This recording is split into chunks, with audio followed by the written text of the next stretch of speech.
He said at the time that the April 2nd incident happened, he was serving a search warrant on an individual that did a crime against a child. And he was told about the stabbing, so he headed to the stadium to interview some of the witnesses. And they wanted to know if one of the witnesses that he interviewed was a guy by the name of Eddie Parra. He said, yes, sir. It took place in the field house. That's where they did the interview, in the field house. And they wanted to know about the search that he did on Eddie's phone. Now, if you guys have been paying attention to the testimony of the witnesses, Eddie Parra testified that he lifted up his phone and he pretended to act like he was filming the video. And so they wanted to prove that, like, you guys did a search, but you didn't like forensically download it. So like if he prior deleted something, you guys didn't download his phone to actually get an accurate accounting of the content. That's kind of what they were trying to get everybody to understand. And he said that he just did a consent search where Eddie was right there and he was like telling him like, well, go to your photos or go to this, go to that type of thing like that. The next witness was another student, but I'll save the rest for after. I just wanted to give you guys an update because something about today, like the way that they broke at 11 and wanted to come back at 12:30, I'm interested to see why that was and who the next witness is. They didn't announce who the next witness is going to be. So it looked like they were preparing for something. I'm really not sure, but I will keep you guys updated. Make sure you have your notification bells on.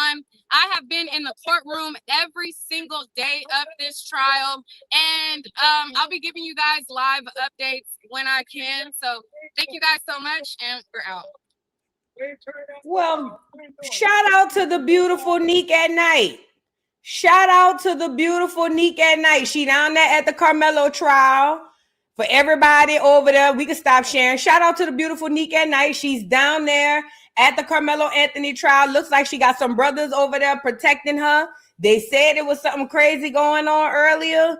Y'all, we got to keep our ears to the street, but we got to be strategic and we got to be smart. Not to Neek. Neek is doing her job. Neek is out there, boots on the ground, getting the reporting, doing what she should do. Shout out to the beautiful Neek at Night. I'm just saying, as far as us, we got to be strategic now.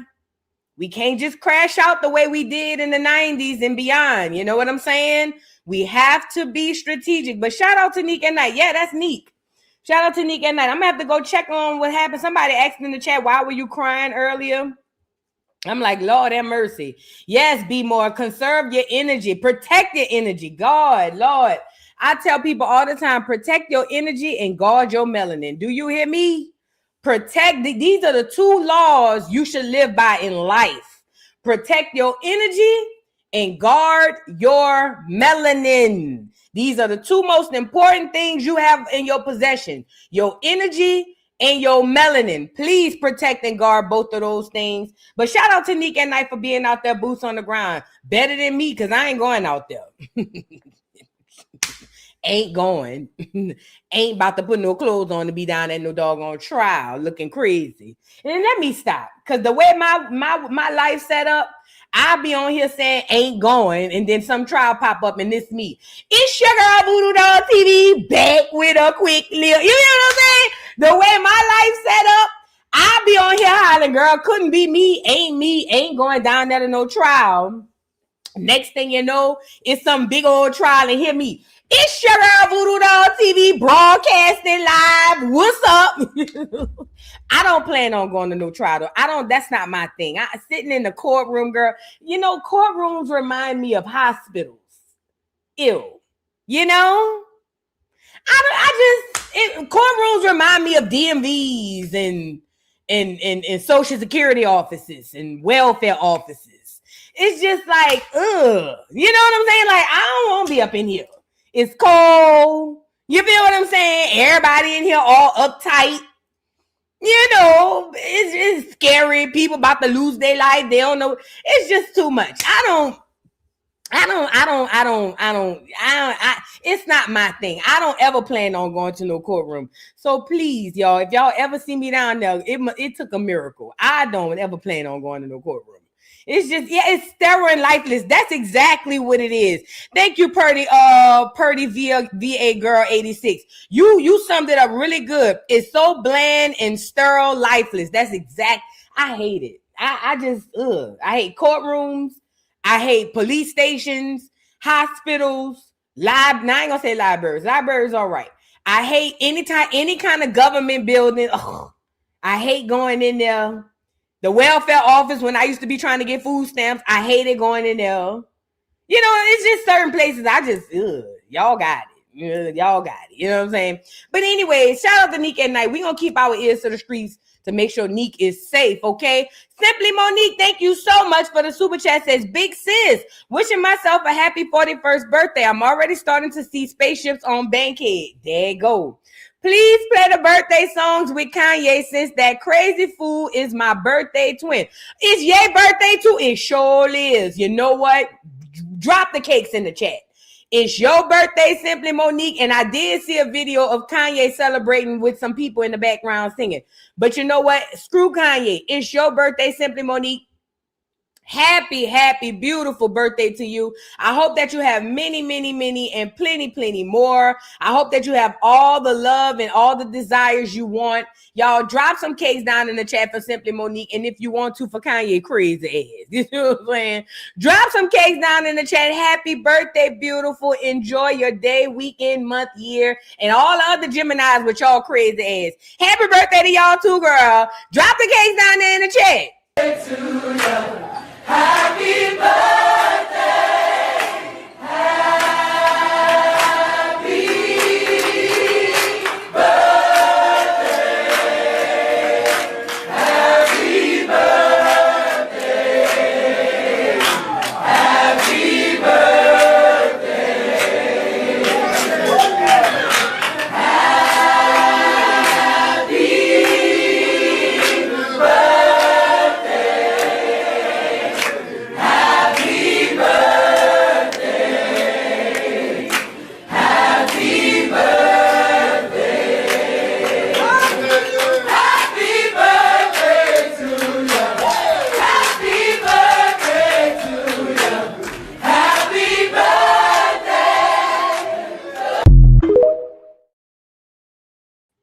happy birthday, Monique. Happy birthday, beautiful. I hope you enjoy your day. Like I said, enjoy your day. I think this week gonna be a sunny week, so you should have a good time. Enjoy yourself, Fefe, and thank you so much for the support. Shout out to everybody in the building. Jay New Orleans, hey, my beautiful baby. Thank you so much for the super chat. Say shout out to the beautiful voodoo boop. Hashtag babe. Yeah, I ain't put my little swirls on today. I should have put my little Betty Boop swirls. I ain't put them on, but thank you, beautiful. I appreciate you. Thank you, Jay New Orleans. And thank you again for the super chat. Says you need to report from the court when I sue someone. You know what? That's when I'm going to come down there. And I'm going to be buku biased too. It don't matter what happened. I'm going to say everything happened on your side. Good for you. It don't matter. I'm going to be hella biased. They're going to be like, I'm not watching voodoo. She biased. Let me, whenever something go down, call me, Jay New Orleans.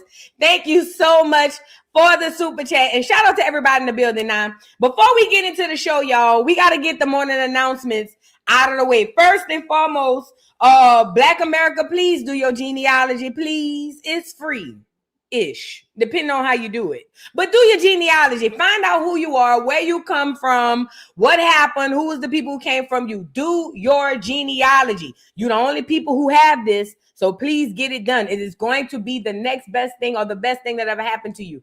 Identity is the first step and key to freedom, okay? So please do your genealogy. Also, ground, meditate, and pray. It is imperative that you do all three of those things, or at least one of the three, or two of the three. Please get back in touch with Source, with the Most High God. You're going to have to do that by way of meditating, praying, and or grounding, okay? So please do that. Now, we got a show today. Not too much going on. We got 50 Cent beefing with Floyd Mayweather. He keep posting that Floyd Mayweather's going broke. I saw this other video of this man explaining Floyd Mayweather going broke. And honestly, I'm really believing that he really going broke. And I know he's not going to be our broke, like dangling cans on the corner, but yet and still broke is broke for me. So we gonna get into that. And the whole time 50 Cent running behind him being broke, Daphne Joy on here telling Academic she would have gave him a little boot tag. And I said, what? And she's so pretty. I said, yeah, something wrong in her head. She's so pretty. Daphne looks so good. No wonder 50 Cent was running around here going crazy. Now I see why it's 40 years later and he still ain't got over. She's a beautiful girl. Oh, I seen her. Oh, yes. I seen her on that video with Egg. I say she's gorgeous. I see it. Now I see why 50 going crazy. I get it. So we gonna get into that. Now Cassie done jumped ship, huh? Yeah, they say Cassie done moved out of town. And I was wondering why Cassie moved out of town. And I forgot that sex worker, that victim, because that's what he was. Argue with Chomo. Not about to argue and tongue wrestle with nobody about it. That victim, that her and Diddy was in there flipping. What's his name? That ugly looking boy. He a little weird looking boy, but he's still a victim. That victim has spoken out, and that's why Cassie done jumped ship. See, y'all, we gonna call the thing how it is. We gonna call it how it is, and we gonna say it how it's gonna say. That man was a victim, and he was a flipper. He got flipped between Cassie and Diddy, and I think that man deserves his justice. We gonna get into it. He spoke out about Cassie. He's suing her. Then they say Big Tigger done popped his old lady upside the head. Lord have mercy. Girl, she all on the internet, black eyes, broken face. Then somebody came back and said that whole line, that she made this up. They say she on some thin line between love and hate stuff that man ain't never put hands on. I don't know what's going on. All I know is Big Tigger used to be at the basement. He used to act like he could rap, but he never could. You could tell he was lame, but he was, put in the right position. I just didn't see Big Tigger putting hands and feet on people. But then again, I don't know that man. From here to Timbuktu, so he might be a boxer. He might go AB on the bitch. I don't know. Don't get me the line, but I just heard somebody came out and said the girl making this up. So we gonna get into that. And then we also got to get into people of color. Thank God we're finally catching on to not wanting to be called people of color, because we understand how that term dilutes us as a people and it literally erases us. So we are going to get into it. Why y'all keep saying she was crying? Do we need to scroll back on Neek Live? Hold on now. Was Neek crying on there? Because I didn't see all of that now. Let me back it up. Was Neek crying? I ain't see her crying. Neek girl, what's going on? Let me see. I don't see her crying, y'all. Send me the timestamp when she was crying, so then we could go investigate it. And it's not to y'all know I was on here crying ugly too, messing around with Junior. So I get it. I understand. But anyway, man, Neek, please protect your energy, girl. Neek at Night, y'all make sure y'all follow her on YouTube. She's doing the trial over there with Carmelo Anthony. Neek, I know you may not watch me, girl, but if somebody get this message back to Neek, when you out there, report, but protect your energy. Do not get yourself caught up in this stuff, because it is going to eat you alive when you leave the trial. Yes. This stuff sticks to you like hot, like something hot that just sticks to your skin. You see what I'm saying? Please, Neat girl. That's why I say I can't do it. That's what. Oh, Goldilocks, go lay down. That's why I said I can't do it, because I'm not about to let that energy follow me home, because it really does. You see what I'm saying? It really does follow you home. So please, you see what I'm saying? Like I'm not doing it. She said she had to take time since Monday. Yeah, you got to. You have to. Listen, just covering Krishan Jr. takes a toll on me. I couldn't imagine being Neek. Her whole channel is about crime. Not whole, but a lot of it be about crime and stuff. I couldn't imagine. She's stronger than me. because I ain't doing it. I ain't gonna say I can't do it. I'm telling you, I ain't doing it. Okay. But anyway, we got to get into that. People of color and a few other things. Y'all come in here, get the likes up on the video, share the video, let the people know we around here, Joce, and let's jump right off the porch. Okay. And y'all, like I say, even for y'all following the trial, guard your melanin and protected energy. Please know that. You have to know that this stuff literally sticks to you like flies to SHIT. It really does in real life. And you'll be wondering why you sad or mad or you having issues with people that really ain't did nothing to you. And then you looking back hindsight like, dang, that person really didn't do nothing. I really did crash out. It's because that energy is still lingering on you from this stuff. Listen, y'all don't understand how this thing works because a lot of us still look at these things in the 3D. But when you're dealing with certain situations, you can definitely, for sure, and a lot of times people do carry that energy away from those situations, okay? So that's why I'm saying for y'all, even y'all out there following the trial, do not allow this trial to affect you day to day. Be able to walk and chew gum at the same time. Look at the information, understand what's happening, but do not internalize it. Please don't. And also this, I got to say this part, and this is going to be a hard pill to swallow, but this is the only way for you to be able to make sure you don't get swallowed up into this. It's unfortunate, but I got to say this part. You have to be okay with both outcomes before the verdict. Let me make that clear. Not necessarily where you don't say nothing or do something, but you have to be able to be prepared when both outcomes are brought to us. Meaning when they slam the gavel and they say guilty or not guilty, you have to be prepared for either or. Because what happens is, and this is how the powers that be or were or the enemy, this is how they harvest our energy. Most people never prepare for the opposite. Put a 3 in the chat if y'all were here for the OJ trial. Put a 3 in the chat if you were here for the OJ trial. So I remember as a kid, I remember watching the OJ trial. Back then, they used to let you watch it everywhere. You know what I'm saying? I remember coming home at night. I'm sorry, on the weekend, on the week that was it during the summer? Because somehow I remember watching the trial. Either way, thank God it worked out in Black America's favor, because Black America as a whole was not prepared for that verdict to come out with O.J. Simpson being guilty. Had it been guilty, it would have been World War III. I was there. Don't tell me what I don't know. I was there. I don't give a damn what TikTok say. I don't give a damn what Instagram say. I could care less what it. I was there. If they had found O.J. Simpson guilty or not yet guilty, I'm sorry, it would have been all out World War III. That is how much on edge the world was during this trial. Now, why is this important? Thank God that it turned out in OJ's favor and Black America didn't lose it.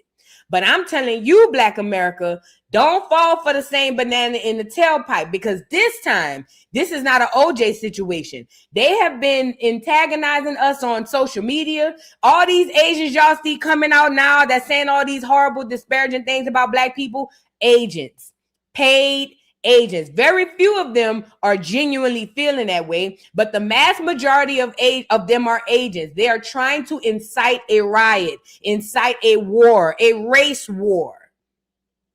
Now, we got to be able to do two things at one time: fight for justice, but not compromise our energy and our safety and our livelihood. Now, that's just what we got to do, because I really want the best for Carmelo Anthony, and I pray and hope that things really turn out well for this young man. But I'm telling you now, if it don't, it is not going to be because he's guilty. It is going to be because they have a bigger agenda. They have a much bigger agenda using this trial. So you got to be able to understand that and know that. But also, too, not just accept the results, but also be able to pivot. What are we going to do if they find him guilty? What is going to be the next recourse?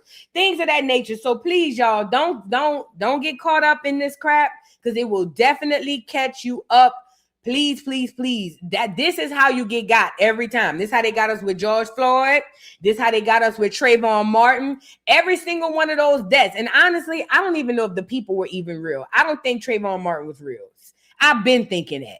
But I don't even know if these people are even real. For all we know, they could be stand-in clones used to just promote and invoke us having a response. For all we know. I'm not talking about Carmelo. I'm talking about these other people. I'm saying all that to say we can't fall for the same banana in the tailpipe. We got to be smarter.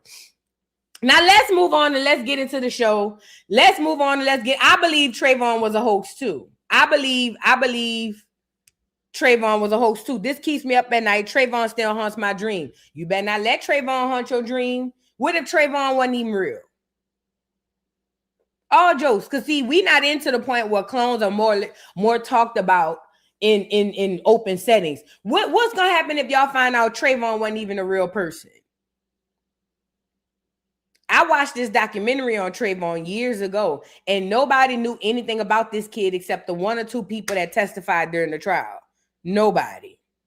Like no family, no friends, no schoolmates. They had a couple of people who allegedly went to school with them, but it was so weird. What would y'all do if y'all find out that whole was a hoax?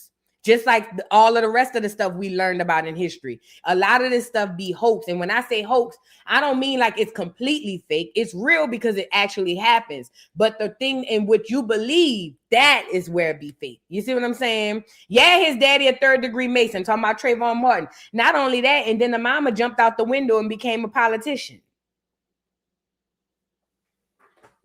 The daddy, a 33rd-degree Mason. And then right after Trayvon got popped, the mama turned around and started running for politics. Girl.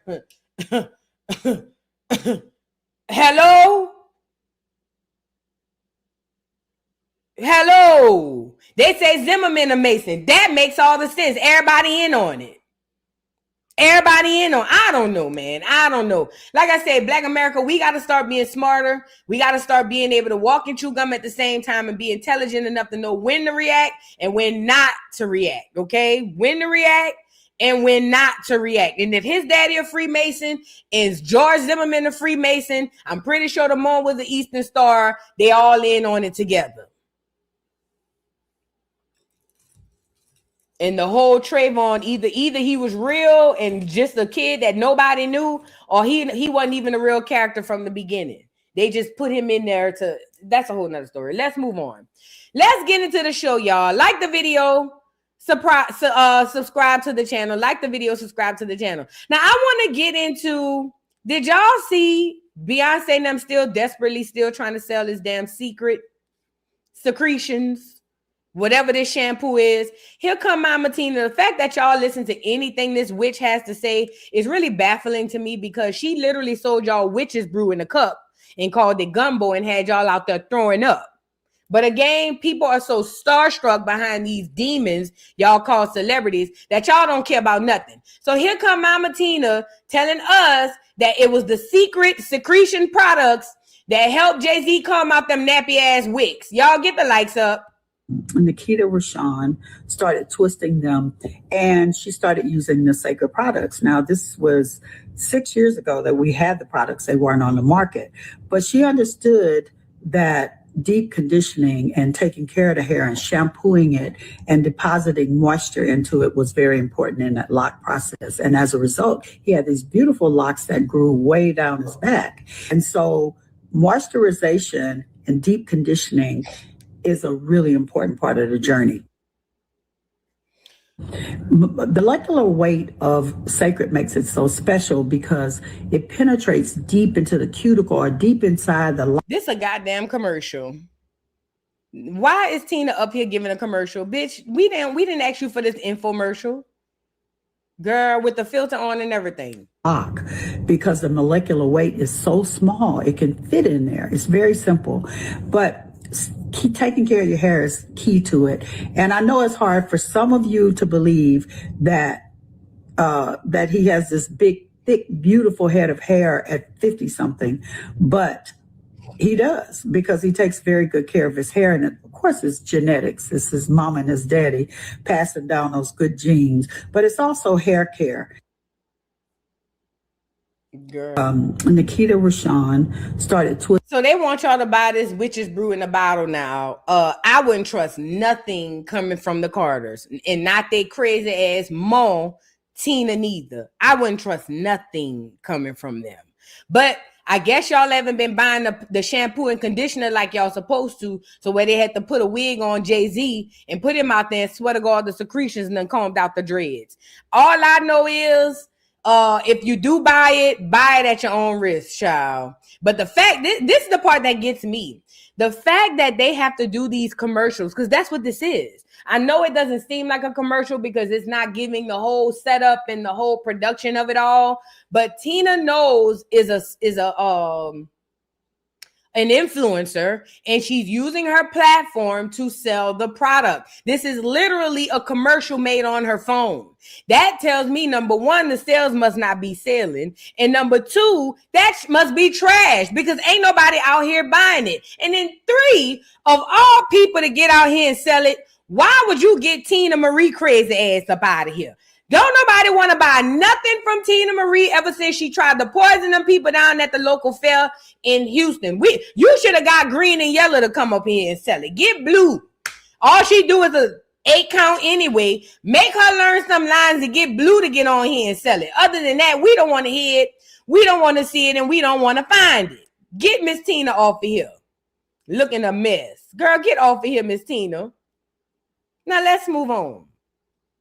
Now, did y'all hear about allegedly Adolf Hitler being black? I've heard many, many things about that in the past. I don't know how true it is. I believe it, though, because I do understand that the original Europeans are black.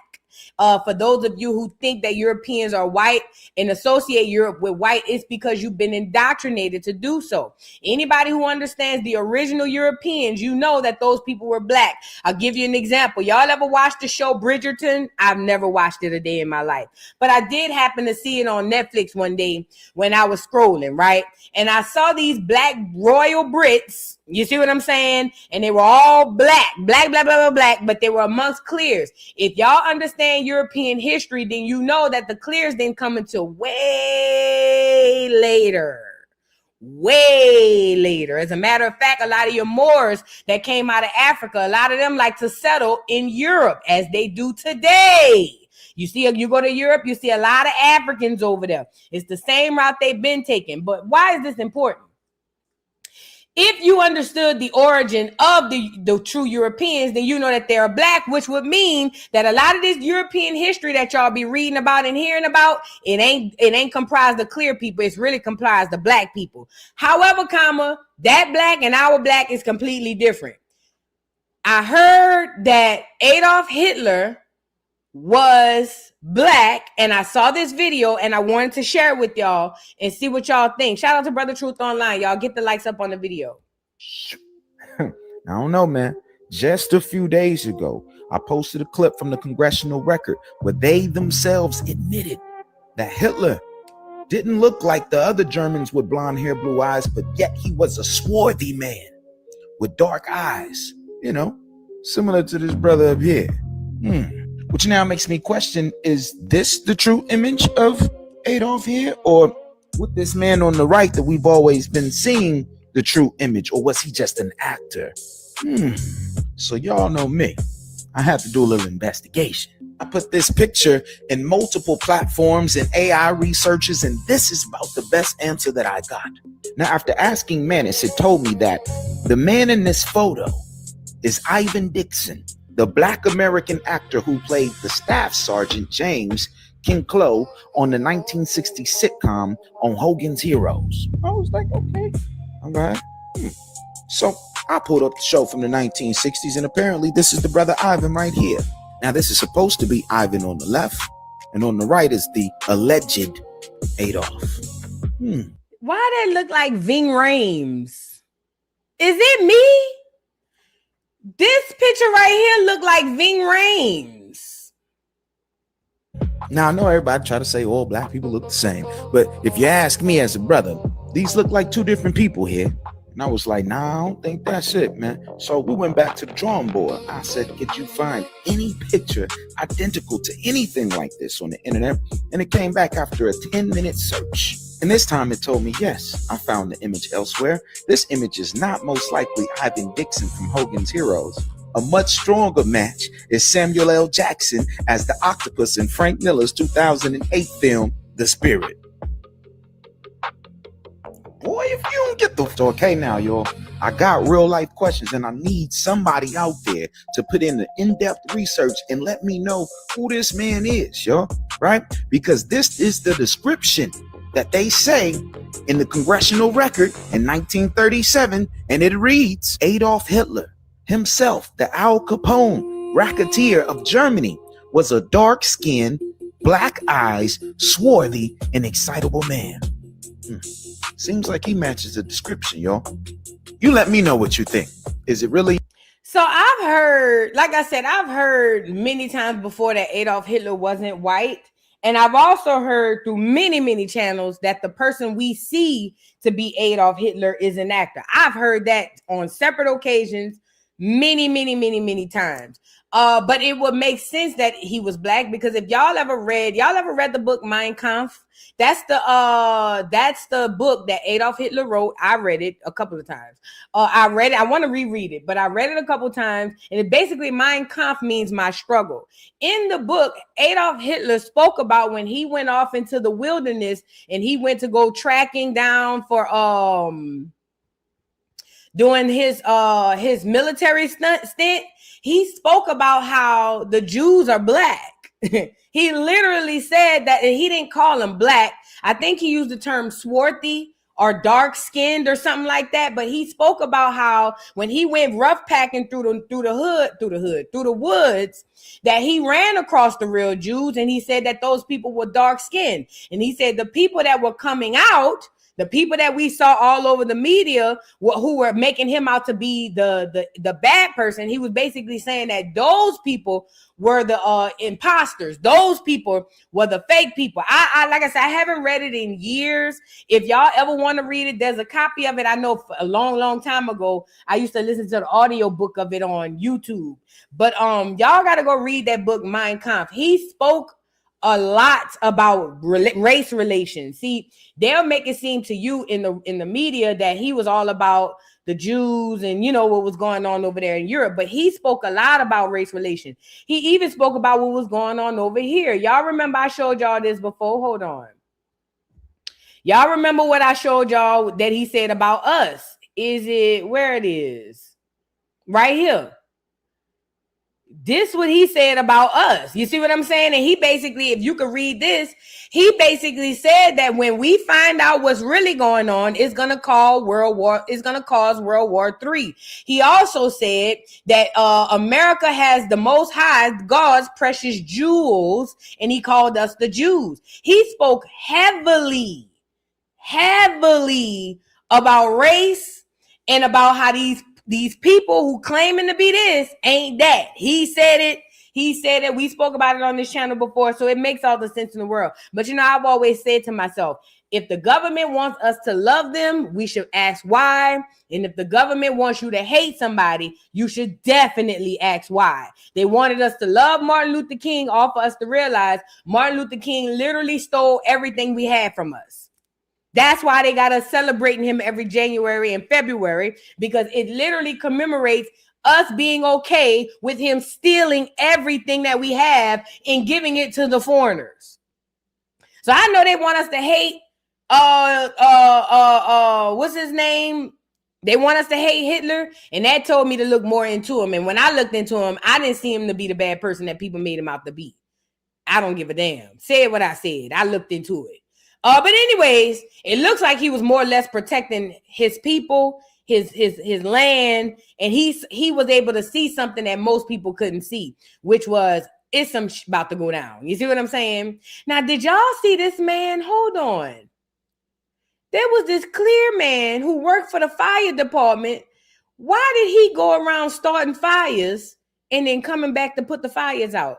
Let me find out, y'all bored. What in the hell is going on? And you know what? I believe this because, you know, I used to mess with a dude that was a fireman. And I talked to one of the other ones. First of all, they cheaters. The biggest cheaters this side of the Mississippi is the firemen. Oh, yes, the firemen, the police, and the military people. If you married to 1-3 of these people, your ass done been cheated on and probably still getting cheated on. Say what I said. Them niggas cheat like 90 going west. But on top of that, they be bored. They don't be having nothing going on. Y'all ever been down to the station, girl? They be in there watching TV, lifting weights, girl, looking online for some hoes. That's what they be doing. I'm just telling you what I know. So anyway, it makes sense that he starts the fires and come back and put them out because they ain't got nothing else going on, y'all. Let's check this out. It says volunteer fire, and he a volunteer. Now he ought to stop. Volunteer firefighter arrested for allegedly setting fires and then responding to them with his department. One of the fires was set behind the home of his former employee who fired him. Now that makes sense. Watch as fire tears through a barn in Souderton on Friday. You could see crews from Perseverance Volunteer Fire Department spraying water, trying to put out the flames. And tonight we're learning one of the firefighters on the scene is accused of setting it. This is 29-year-old Justin Shawley. He was arrested on Sunday after police say license plate readers tied him to 3 fires. Just shocking. Neighbors were stunned to learn that Shawley is accused of torching 2 barns and several cars in a roughly 24-hour span, leaving tens of thousands of dollars in damage.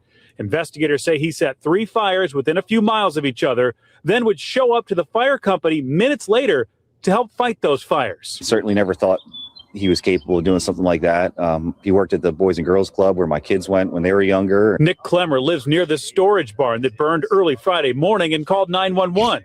He knew Shawley, but never thought he would do something like this. Maybe he thought this was A, he could get more action, and B, this is an opportunity to see, live fire. According to court documents, Shawley admitted to starting the fires using starter logs and a lighter.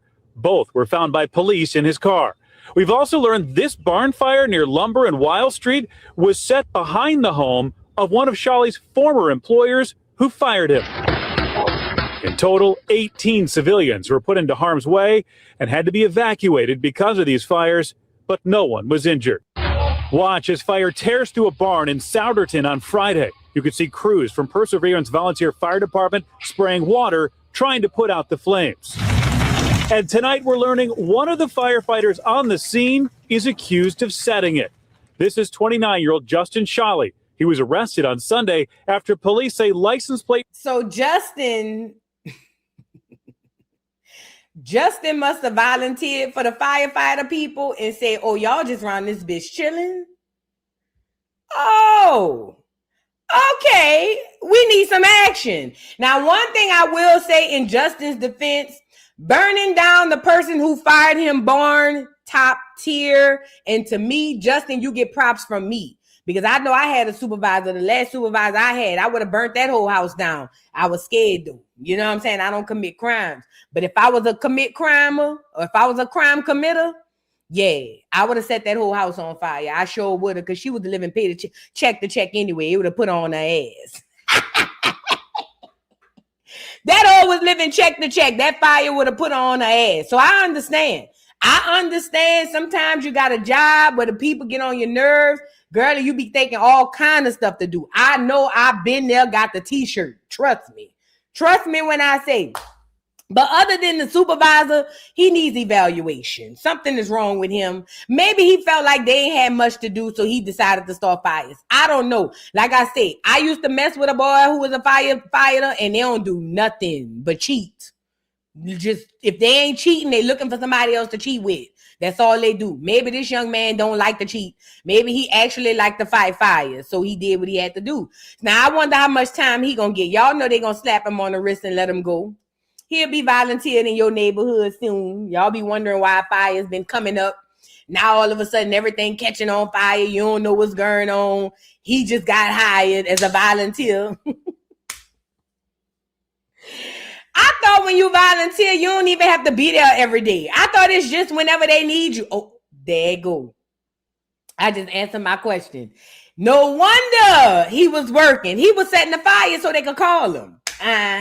He was the one setting the fire. They said one of them, he was calling the people saying, Lord, they got a fire. Oh, Jesus is a fire. That's what they say. Don't get me the line. But I he might have a couple of mental things outside of the supervisor.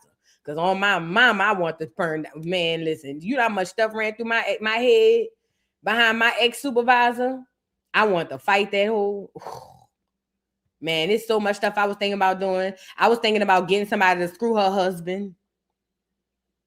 Yep.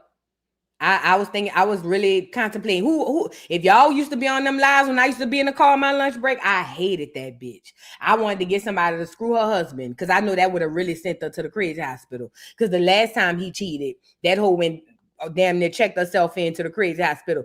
I was going to get somebody to suck and the out of him and make him want to leave her just to send her through there. Yes, I did. I was thinking about all kinds of stuff. Oh, girl. And this the crazy part. I was this close to actually getting the girl to go do it because he a nasty, cheating ass nigga anyway. So I was just going to get somebody to go up in there, pop him off. You see what I'm saying? You know, make him tell her he love her on the text. You know what I'm saying? Just so she could have it on the screenshot and then be like, bitch, your nigga love me. You know, just something to send her mind crazy. I was thinking about that. I did. I wanted that hoe to be away from her churn in the straight jacket like this. I did. And one day I'm going to tell y'all a story why. But I did. I wanted that hoe locked up in a not the jail. I wanted that hoe somewhere where they sedate you. I wanted that hoe somewhere where they sedate you and put you down. And every time you wake up and get the crying, they put you back down. That's why I wanted that hoe at. So I get it. If I could have set that whole house on fire, I would have set her house on fire too. And she ugly. She ugly as fuck. If I could have set her house on fire, I would have did it too. So I can't necessarily say the man 100% wrong. Is he wrong legally? Yes. But morally, I think it's something we need to discuss. Let's move on. See, my old supervisor, she used to try to be my friend. And she started confiding in me and stuff that made her really insecure. So when she was trying to play on me, I was like, now, should I just go and mess with these insecurities? Where she didn't have to confide. I can just look at her and tell what her insecurities is. Her husband, her family. She hated her kids. Yeah, it was so many things I was thinking. I'm not going to go through them all here because then I'm going to look like I'm really dark. And I am. I can be. But I'm not going to do that today. Let's move on. Because I was thinking some shit. I'm talking about, I already had the girl picked out and everything. I thank God I didn't do that though, because my karma would have been so bad. But girl, look, I was gonna get a girl. I was gonna go find Sunshine, bitch. You know, y'all know Sunshine. Throw that up in the air and it rain down like sunshine. Yeah, I was gonna get her. Hey, come do me a favor right quick. You wanna make some money? Yay. Go get him. He ready to go. He always ready to go. Go get him. Had that whole I wanted to have that whole windmilling with her head down. Oh yeah, I did. I ain't gonna lie. And now that I'm thinking about it, she could windmill again for all I care. And you know what's crazy? He ended up divorcing her anyway. She ended up getting divorced anyway. So look at God. I didn't even have to send no hoe in there to break up the marriage. He ended up divorcing her anyway. God said hi and look low. He answered my prayers. Yes, he did. He answered my prayers. I am walking karma. Nice to meet you. He answered my prayers because I swear to God, it's a true story. The man ended up divorcing her anyway. Left her there with all 5 of them churn. Duck, duck, goose. I think God saw that I had a way in and he saw that I was relentless, but yet and still I trusted in him. So he went on and granted the divorce anyway. Look at God. God went on and granted the divorce anyway. God said, I got you, fat. Stand. Look, you didn't take the lick. I appreciate you. Step on the side. I got her, fat. Made that hoe get divorced anyway. She's somewhere looking uglier than she was yesterday. Probably on the chat. She probably in this bitch. Ugly asshole. You lucky I ain't catch you, bitch. I wanted to put my hands and feet on you. I ain't gonna lie. I'm sorry. I'm going off on the rant. My bad. I got PTSD. My bad. I went off on the rant because I really wanted to put hands and feet on that bitch. I want to go straight baddies on that hoe. I ain't gonna owe you. But I ain't want to go to jail. You know what I'm saying? Let's move on. Now we really moving on for real. Now, did y'all see Trick Daddy Speaking about Joy, TDD. Now, remember I told y'all, was it this channel? I told y'all Joy and Trick Daddy. For y'all who don't know, this is TDD. One half of You Don't Know Now. The other half is Slinky Neck. We know enough about her and her dependent, okay? Now, TDD has been married to Joy, his wife, for over 20 plus years. But yet and still, they are separated. She do her thing, he do his. And they don't never get divorced. And people was like, well, Trick, why don't y'all get divorced? If you ask Joy, Joy will say, oh, well, I'm not getting divorced because he don't want to grant me a divorce. But I told y'all that's cap, because the way the law works is if somebody is, what do you call it?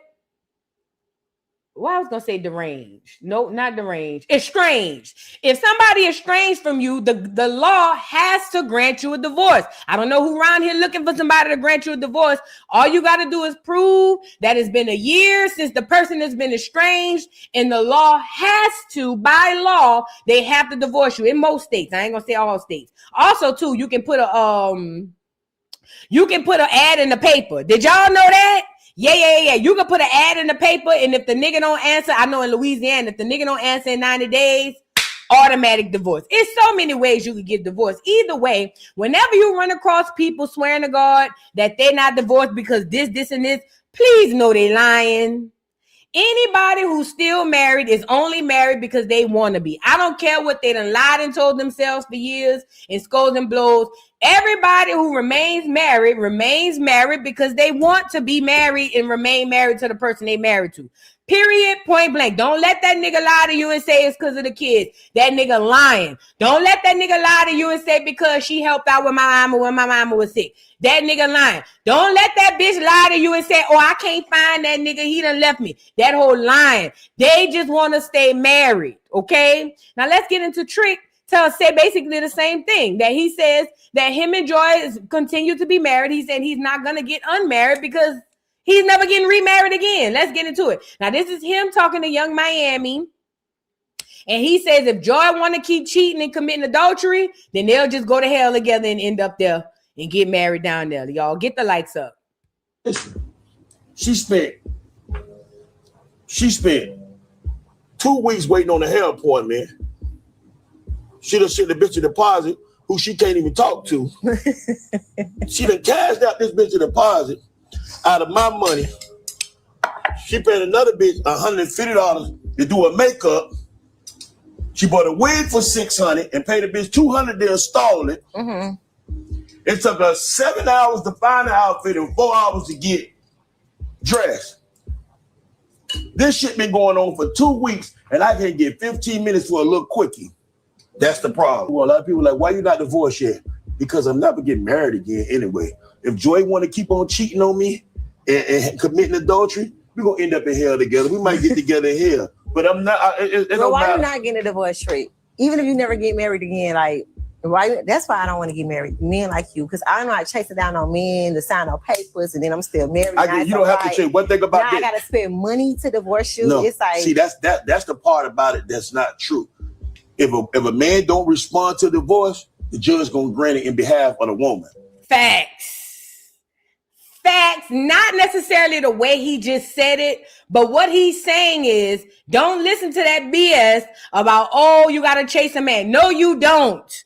As long as you can prove that this person has been estranged from you, it's an automatic divorce, and whatever you ask for, you're going to get. All you got to do is prove that this motherfucker been running from you. That's all you got to prove. It's called an estrangement law or something like that. Well, why you not divorced? Why you not divorced? Let me ask you this. Well, I'm not divorced because we never got divorced. But why not? I forgot. How long it's been? A long time, over 10 years. I'm having a wonderful time. Mm-hmm. So are you single or you're dating right now? I'm always dating. I'm dating when I'm not single. I'm dating when I am single. I'm always dating. I'm having fun right now. I'm enjoying life. Okay, because this is like a serious topic. Right. Because I'm like, for real. I'm trying to figure it out. Okay. So what age do a man get to where he just don't want to have fun no more? Because it's like you gonna be 60, 65, still having fun. I'm gonna tell you why I fucked up. I'm gonna tell you why I fucked up at. I got married at 22. Mm-hmm. That's why I fucked up at. Listen, she spent. The moral to the story is this. Because I too once dated a guy, and when I first met him, oh, I haven't spoke to her in so long. It's been over a year, and he really hadn't. Because I used to be by his house every day. So I knew for a fact that he wasn't actively married to the lady. But yet and still, the fool just didn't get the divorce. Now, he ended up getting it way after we broke up or whatever. But it took me literally, and that was my first time dating a married, well, that was my first time officially dating a married man. I ain't gonna hold you. But this ain't about me. So don't come on here dragging for me. And you feel what I'm saying? The point is this.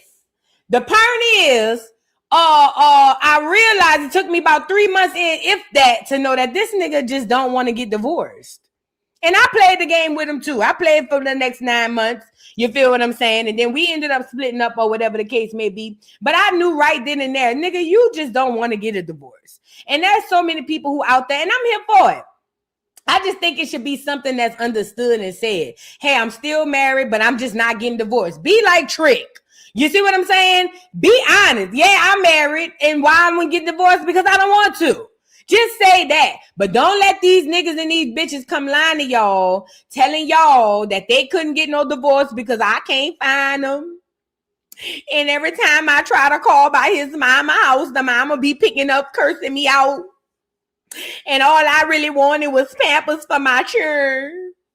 But I can't even get in touch with him because his sister told me she was going to beat me up the next time. Girl, stop lying. Stop the cap.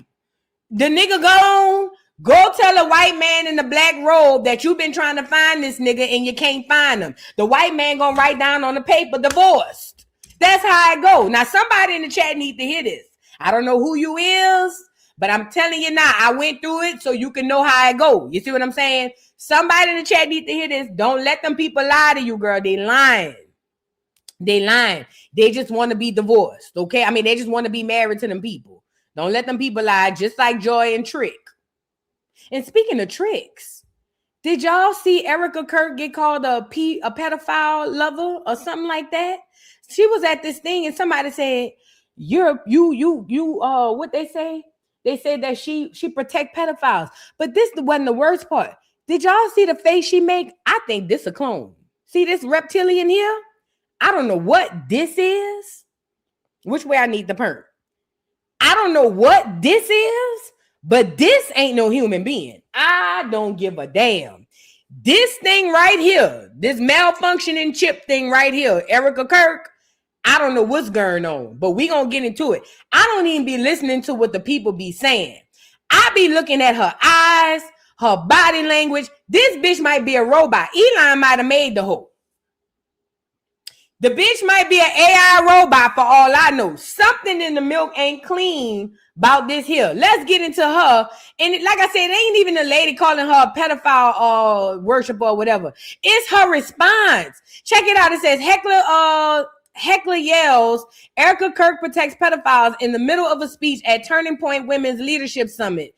Happiness comes and goes. I pray you find it. That's what she says. Let me say this, y'all. What you're going to realize, and this is my conspiracy theory brain tapping in, you're going to realize, Black America, at some point, I don't know when, how, or where, but it's going to come out that you've been following reptilians and clones this whole time, that your favorite celebrity is not even a human being, that your favorite politician is probably not a human being, that your favorite whatever, athlete, writer, all these people that they got put in place, these is not real people. Hate to be the one to break it to you. I ain't wrong. I'm just early. I'm telling you now. Watch when it come out how all y'all go to acting crazy. But let's get into Erica Kirk. And it's important to remember that happiness comes and goes. It is so fleeting. But the joy of the Lord withstands all.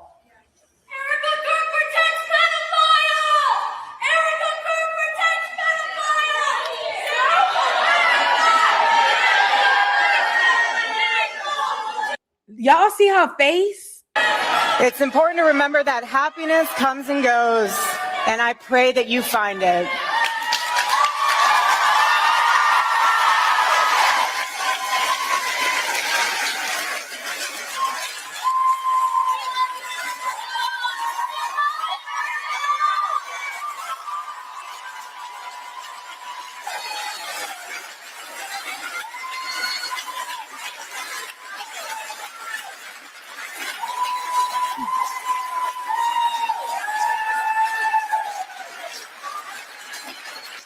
an important moment. Love you guys.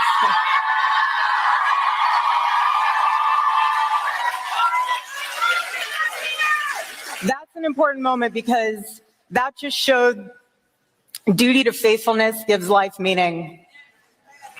And we must pray for our enemies and those that do not feel like their life has meaning. And that's a perfect example of that. A perfect example. You pray for your enemies. You pray for those that persecute you. That's not the enemy. We know who the real enemy is. God bless you. Thank you. This bitch ain't real. I'm most certain about her than Elon. Her and Elon, these is not real people. I don't give a damn. These is not real people, man. These is not real people. And don't tell me, oh, because she had a baby. We know AI have babies. We've seen it. We've even, if you know anything about the clones that walk amongst us, they literally have human-like characteristics. They can have a baby, they can cry, they can be sad, all of those things. Nothing, something, yeah. That's not a real person. And I'm going to just leave it at that. Does she protect pedophiles? Absolutely. All of the politicians do. The left and the right. Yeah. All of them do. The left and the right, and even the ones in between. So yeah, politics is full of pedophiles and full of people who protect pedophiles. That's the whole game. This is why I don't deal in politics, because I understand beyond the veil, it's a lot of real dark, nasty, disgusting, vile shit going on. All of your faves are in this same game. If you think that only one side is doing it or only a couple of them is doing it, you're a fool. They either taking part in it or they protecting the people who do. Welcome to the party. You're late. I need y'all to understand that. So, like I say, I don't deal in the politics. I let y'all windmill about it. But at the end of the day, they all a bunch of pedophiles or pedophile worshipers or pedophile protectors. That's who they are. Okay? When y'all really start peeling back the layers on these folks, y'all gonna start seeing a whole lot of things differently. It's one big game, y'all. It really is one big game. And I need y'all to know that. Now let's get into Big Tigger. Oh no, one more thing. I'ma just play the video. Y'all know how y'all is about these vaccines. I'ma just play the video. This lady, I'ma just play the video. Get the likes up. Affordable Care Act came out. We are now, as nurses, required to ask every single patient when they come to the hospital if you've had your flu vaccine or your pneumococcal vaccine. If you say no to either one of those, in the computer, an order will generate that says we need to give you this vaccine. We don't need to speak to a doctor. It's hospital policy. It's now health department policy that we now have to give you the vaccine. Even if you came to the hospital with a stub toe, you will be offered both vaccines if you meet requirements, which just about everybody meets requirements for flu vaccine. And most people over the age of 65 will need the pneumococcal vaccine. Even if you come to the hospital with a stub toe, you are going to be given this vaccine. You have the right to say no. If you say no, they just check it off as refused. This was never like this years ago. This is a new thing. Tell me what we were discussing before about surgery and your admission that you hadn't had these recent vaccines. Tell me about this protocol, because I don't think that people, in fact, I know that there are many people that are not aware of this. When you go to the hospital, if you need surgery, you need a knee replacement surgery. First, they're going to ask you if you've had the vaccines. You're going to say no. Mm-hmm. Then they're going to say, well, you need to sign this consent. If you're going to have vaccine, if you're going to have surgery, you need to sign a consent. In the consent, there's a word called biogenics. If you sign the consent saying, I consent for you to give me biogenics, that basically means that they can give you anything that they deem necessary, including vaccines. So if you say you didn't get a flu shot, it's flu season, and you sign the consent that says, I agree to biogenics, they will give you a vaccine even when you're under anesthesia because you already signed the consent. So you might not even know you received the vaccine. Correct. Is that correct? Unless you go and get your medical records, you will not know that you got a flu vaccine. They may tell you at the end, oh, by the way, you're now covered, you got the flu vaccine or you got the pneumococcal vaccine. But 2 people now have reported to me last week saying that they got the vaccine, they did not want the vaccine, they didn't know that word biogenics, meant that they're going to get a vaccine because vaccine falls under the title of biogenics. New terminology that I myself just realized. So this is profound. So how can people, with your insight, protect themselves from being vaccinated against their wishes? You can, when you sign consent for surgery, you can specifically say, no vaccines. I don't want this. You can write an initial after what you say you do not want, and they have to honor that. And if they don't honor it, they can be sued. Right. So we do need to be educated to protect ourselves. Correct. So anytime you go to the hospital, yes, you should be aware of their policies. Oh, absolutely. And you said it was biogenics. The word biogenics is now being used. All right. So y'all know me. Affordable Care Act came. I just went and looked the word of biogenics. It says, of course, AI. We got to sift through that. It says there is no single biogenics vaccine. In medicine, biogenics generally refers to products or materials created by or derived from living organisms. It says vaccines fall in this category because they are biological products designed to trigger an immune response. The term biogenics is sometimes used in hospital consent forms, which has led to online discussions about whether patients are inadvertently agreeing to receive various vaccines. So that is true. When you are admitted to the hospital or going to surgery, you sign a consent form to treat documents.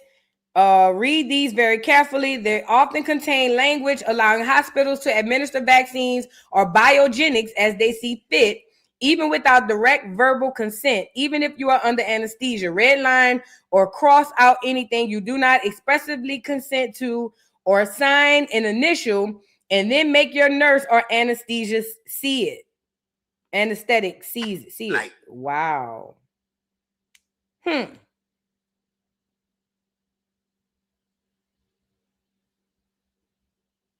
Because see, the reason why I think that this is true is because I watched them give a whole bunch of people vaccines during COVID.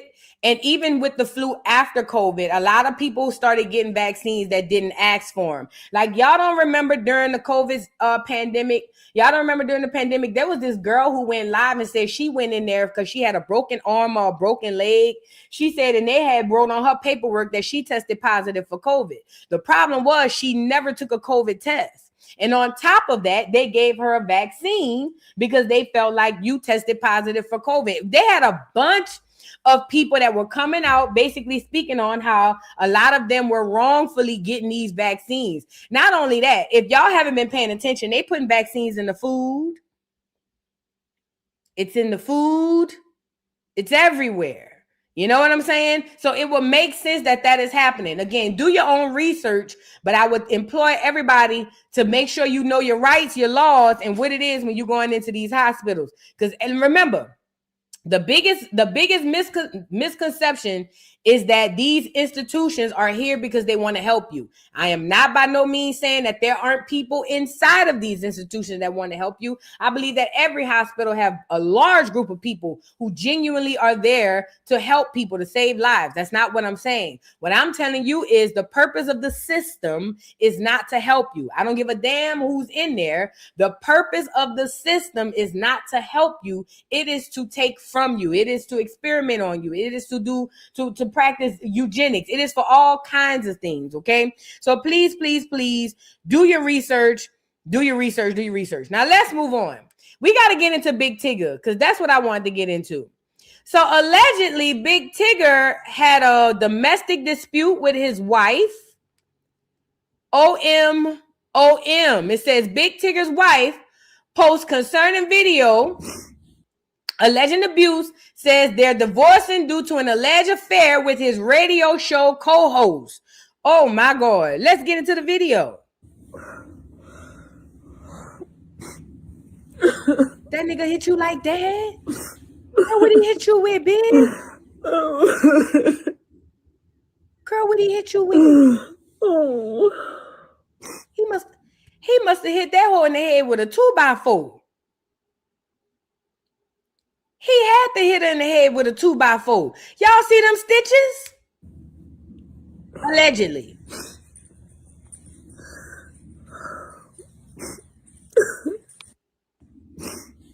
Lord have mercy. Let's read the article, y'all.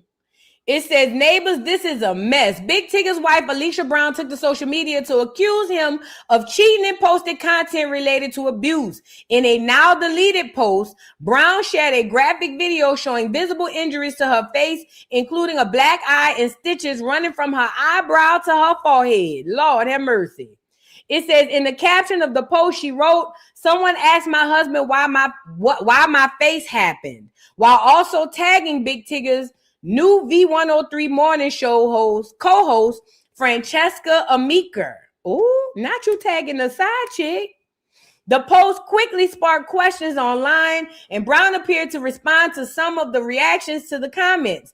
According to screenshots circulating online, she claimed that she and Tigger are currently getting a divorce and alleged that the split is connected to an alleged relationship between him and Amica.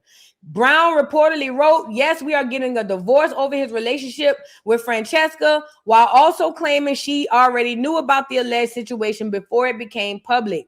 They just welcomed a child together in April 2025. So this girl done came on here and showed us, girl, what did he do? You can't come on here with that kind of gash over your head and don't tell us what the hell happened. Did that nigga pop you upside the head with a pole? What the hell did he do? What was y'all fighting over? What happened? What happened? Now, I ain't gonna lie. When she tagged the old lady in the post, I felt like this was cap. Because, girl, if it's about him just beating on you, why you got to tag the girl? It gave me, I'm about to get you fired. I'm not saying he didn't hit her. It just gave me, oh, bitch, you want to play with me? I'm about to ruin your life. I'm about to come on this bitch. I'm about to get on here with a big old gash on top of my head. And I ain't going to say you did it, but I'm going to swear to God, it looked like you did. And I'm going to tag you in the bitch. And I'm going to tag V103. And bitch, I'm about to ruin your life. That's what it gave to me. I could be wrong. That's what it gave to me. Because you're not about to tell me that nigga popped her across the top of her head like that and she ain't called 911. Girl, you got stitches going from here to here. What you mean you didn't put that nigga in prison? It's one thing if we having a little scuffle ying around the house. But nigga, you ain't about to cut and draw blood off of me. Now, I had seen this. Hold on. I had saw this because, you know me, I went to go see. First of all, we got to see what's going on with Big Tigger. Now, here's Big Tigger and the girlfriend celebrating the son's first birthday. Is this the same girl? Oh, the baby look just like Tigger. Tigger, that baby look just like you. Radio personality Big Tigger and his partner Alicia are celebrating their son. Yeah, they just had a birthday party for the baby. Happy birthday. They just had a birthday party. The little baby look just like Tigger. Y'all just had a birthday party. Tigger, did you hit that girl? Girl, did Tigger hit the girl? DL man and the baby. Y'all wrong. Tig checking in from the EA Sports Bowl. I'm hosting it. Y'all know what it is. I know we should bring back Rap City. Tell these people right here that we should bring back Rap City.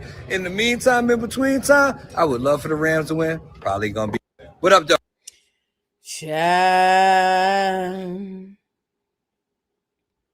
Now this is where the plot thickens, okay? It says, mom left 4-year-old in house, casino parking garage, says the police. So then once the lady came out and said this, people started posting that the lady is crazy. They say she thin line between love and hate crazy. They said that the lady is an abuser to her children. She's been arrested in the past for leaving her children in the house. I don't know how true this is. I'm just giving y'all both sides of the story. They said that she's a mental case that has left her children in the house and was arrested for so. They said she's done this before to other men, and they're saying that she beat herself up to come on the internet. It says Hanover, a mother accused of leaving her child in a car for more than 8 hours while she gambled at Maryland Live Casino is out on bail. Officers respond to the casino parking garage around 6:30 p.m. New Year's Eve after security saw the child crying for help. Police said she had been in the SUV since 10 a.m. and her mother told her she would be right back. Alicia Brown, 24, was caught on surveillance camera leaving her daughter. Brown is charged with child abandonment and neglect. Now, let me ask this to the Tigger people and to Tigger. Why would you procreate with a bitch like this? People like this are not supposed to have children. Even if she had one or two before, nobody's supposed to come back and get this type of bitch pregnant. But see, a lot of y'all get caught up in that coochie and y'all start forgetting your rhyme and reason. So Tigger she probably is great in bed and he done forgot. Now this girl sending your ass up through there and she probably already been crazy. You're not supposed to get nobody like this pregnant. She's never supposed to procreate. Never. She's never, ever, ever supposed to procreate. But she did. So the people are saying that she's crazy and that she's setting Tigger up for the okie doke. Where that girl video at that I saw? I think this the girl. 40-something years to get married and he got caught up with a whole nut, allegedly. This is not the story, y'all. The injuries that this woman suffered is not the story. Stay with me. This woman is Alicia Brown, but this is when it gets weird. 7 years ago, Alicia Brown's daughter disappeared from Baltimore, Reisterstown, Maryland, basically. 7 years ago when she was going through a custody dispute with the father. Allegedly, the daughter was visiting her. She would be from Baltimore. Girl, Baltimore, y'all getting a bad rep. And just went missing. She had the daughter for a visitation and the daughter went missing. The police said in their investigation it didn't look like there was any forced entry or anything. Nonetheless, the father has not seen his child, does not know where this little girl is for over 7 years. And the reason why she lost custody of the daughter was because she had left her in a car for 8 hours while she was at the casino. Probably what, Arundel Mills, y'all? Based on local reports, it sounds like Alicia has a history of running game, weaponizing the legal system, running, absconding from whatever issue she's having. And I just don't know how Big Tigger even got caught up with her, because there are blog pages saying that they tried to reach out and tell Tigger about her daughter that was missing. Mind you, he now has a daughter with her, and people who know her well are alleging that she is so insidious. These injuries that she's presenting may have very well not been caused by Big Tigger, but just another part of a ploy for her to get attention and get control over whatever's happening between her and Big Tigger. And those of us in the DMV have known about Tigger for well over 25, 30 years and have never really heard anything bad about him. Have a good day. Big Tigger waited 40. I think the biggest red flag for me was that she posted it, tagged Tigger and the girl. Now, that told me that this was bigger than you getting popped upside the head. You want everybody to know that he cheated. And that was a big red flag for me. Now, again, I'm not trying to say the lady didn't get popped. I don't know if she got popped or not. I don't know. And that's for y'all to decide. But I do know that there are crazy women out here. But I also know that there are women who are being abused. That big ass gash she had on her head, Tigger would have had to pick up a 2x4 and pop that hoe from here to next week. Do you hear me? Look at this gash on her head. It's giving reminiscent of the movie Thin Line Between Love and Hate, where the lady kept hitting herself in the head with the rocks. I don't know, y'all. I don't know. And I hate to be on the wrong side of history with this. And I hope that I'm wrong. I really do hope that I'm wrong. But girl, next time, just call the police. Because the nigga done gashed you upside your head, put that kind of mark. You supposed to be dialing 911. Like I said, it's one thing for us to wrestle around in the house. That's one thing. You see what I'm saying? You might pop me in the back of the head while I'm walking. I might clip you when you walking. You feel what I'm saying? I might stand behind the door and sneak you. You might pull my hair coming down the stairs. That's one thing. But nigga, you around here popping me across the front of my face, anything like that, he supposed to be in prison. But that tells me that I don't think he did that. But again, I could be wrong. Let's just keep the ears to the streets to see what happens. Anything is possible in 2026, child. Let's keep the ears to the streets to see what happens. Y'all get the likes up on the video. Please and thank you, honey. Please and thank you. Impulsive Thought with T. Thank you so much, Impulsive Thoughts with T, for becoming a new member. Thank you, beautiful. I appreciate you. Y'all get the likes up on the video. Jay New Orleans, thank you for the super chat, says have versus have nots. While regular folk fight over race, class, and differences, they are regularly making changes that harm society and the environment. Without total unity, we will continue to fail. Fendi facts. That's why I told y'all when I was in Greece, I said I figured it out, man. They got us over here fighting over race relations when that's just the play. The whole race thing is a play. That whole thing is a play. It's so much more that's bigger than this that we can't see because we're down here at the bottom with all of the confusion. But you're absolutely right. It's literally about the people at the top who are really making the decisions that affect us all and keep us over here windmilling on each other behind the race thing. You're right. Thank you, Jay New Orleans. MOB, what's going on? I ain't seen you in the month of Sundays. How's the wife and kid? Or kids, plural. Shout out to y'all. How y'all doing, brother-in-law? Thank you so much for being a member for 25 months. Says, hey, boo, Acorn, I'm late, but did you talk about Chopper City and that girl that drowned? I don't know nothing about that. Send me an email. I ain't never heard Chopper City. Chipper City, what Chopper City? You talking about with BG now? That's the only Chopper City I know. Chopper City in the hood, Chopper City in the ghetto, you know, wine. That's the only Chopper City I know. Which one you talking about? Yeah, send me an email. Thank you so much, boo. And shout out to the wife and child and kids over there. Y'all over there creating a harem. I love it. Diva, thank you so much for being a member for 5 months. Says, did you hear Amy Luciani and Dwight Howard might be back together? I think I seen it. And honestly, it makes sense. They both on that powder, allegedly. They both love going down the ski slopes. Who the hell else they gonna be together with? Makes sense. Thank you, Diva. Hey, it's Trey. Thank you so much for being a member for 22 months. Says, hey, boo, I missed the live Friday, but I still want my birthday song. You know I'm ready to act up between my birthday and fake Knicks and the Knicks. I'm cutting up. Oh, well, happy birthday, Trey. Y'all drop some chats in the Drop some cakes in the chat for my boo Trey. Happy birthday, Trey. Trey is a day one. Trey was there when it was me and him, and it was just me and him. 5 likes, and it was me and Trey. I'm sorry, it's a girl. Thank you so much, Trey. Happy birthday, my love. Appreciate you for all your support.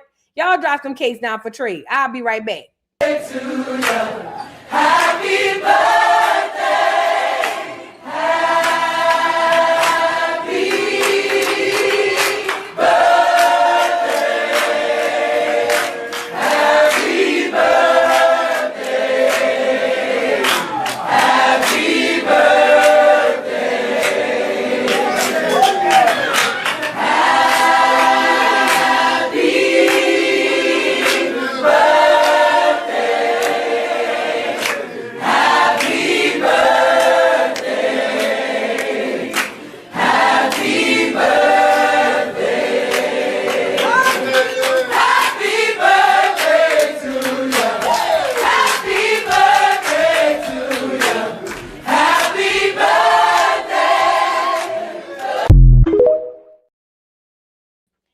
Happy birthday, Trey. Happy birthday, Trey. Thank you so much for your unwavering love and support. And I hope you have a wonderful day, month, night, year, week, month, whatever. Have a happy one. Thank you so much, Trey, for being a member for 22 months. And like I said, happy birthday, beautiful. And Tisha, thank you so much for being a member for 16 months. Says, boo, have you seen how they doing Neek at this trial coverage for Mello Anthony? The Clear's giving her the blues. I also hate that. I sure hate it for her. You know what's crazy? I saw this. Hold on. I'm glad you brought that up. Hold on. Let me show you what I saw. And this one I knew. I said, yay. Was it on Twitter? Let me show you what I saw. And I knew I wanted nothing to do with that.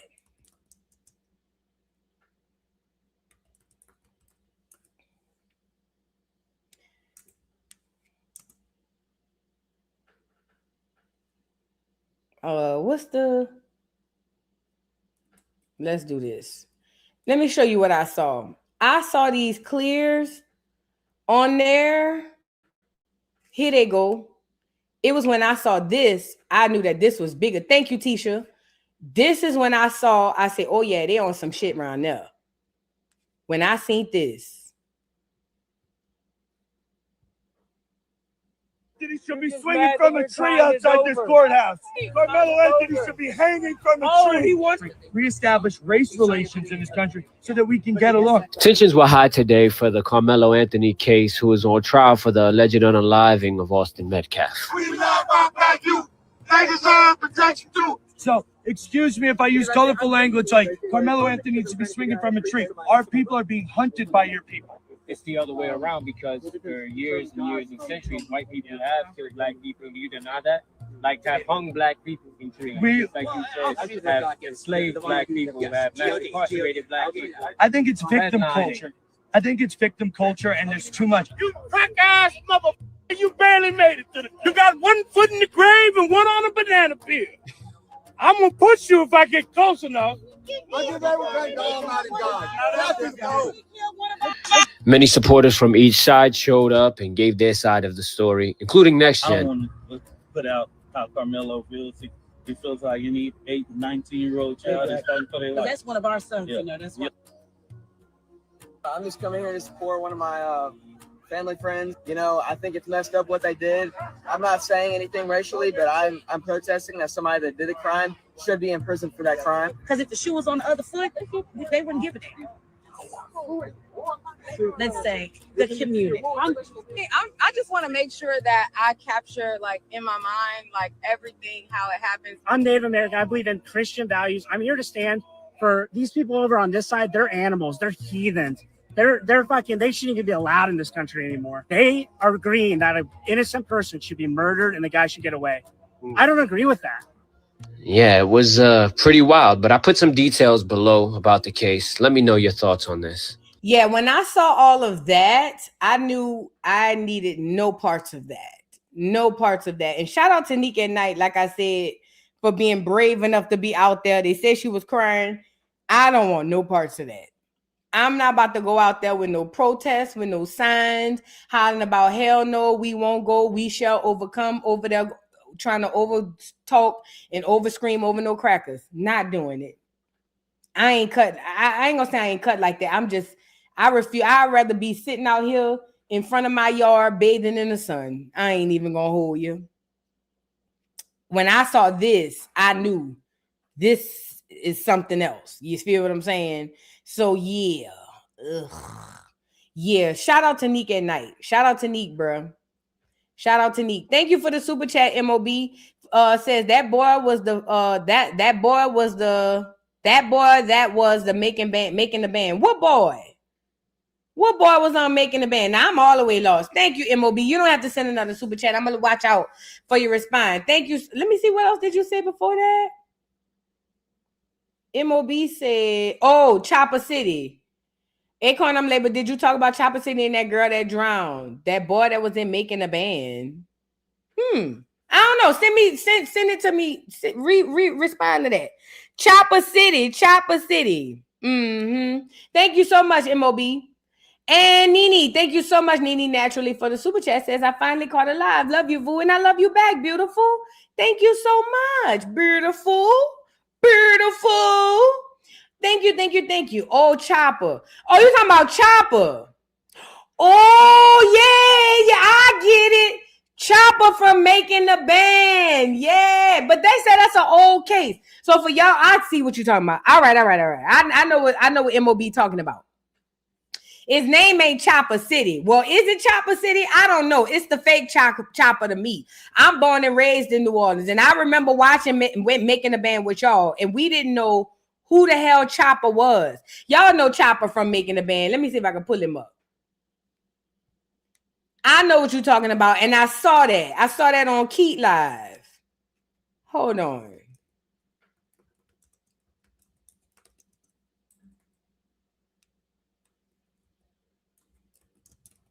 So y'all remember Chopper from making the band.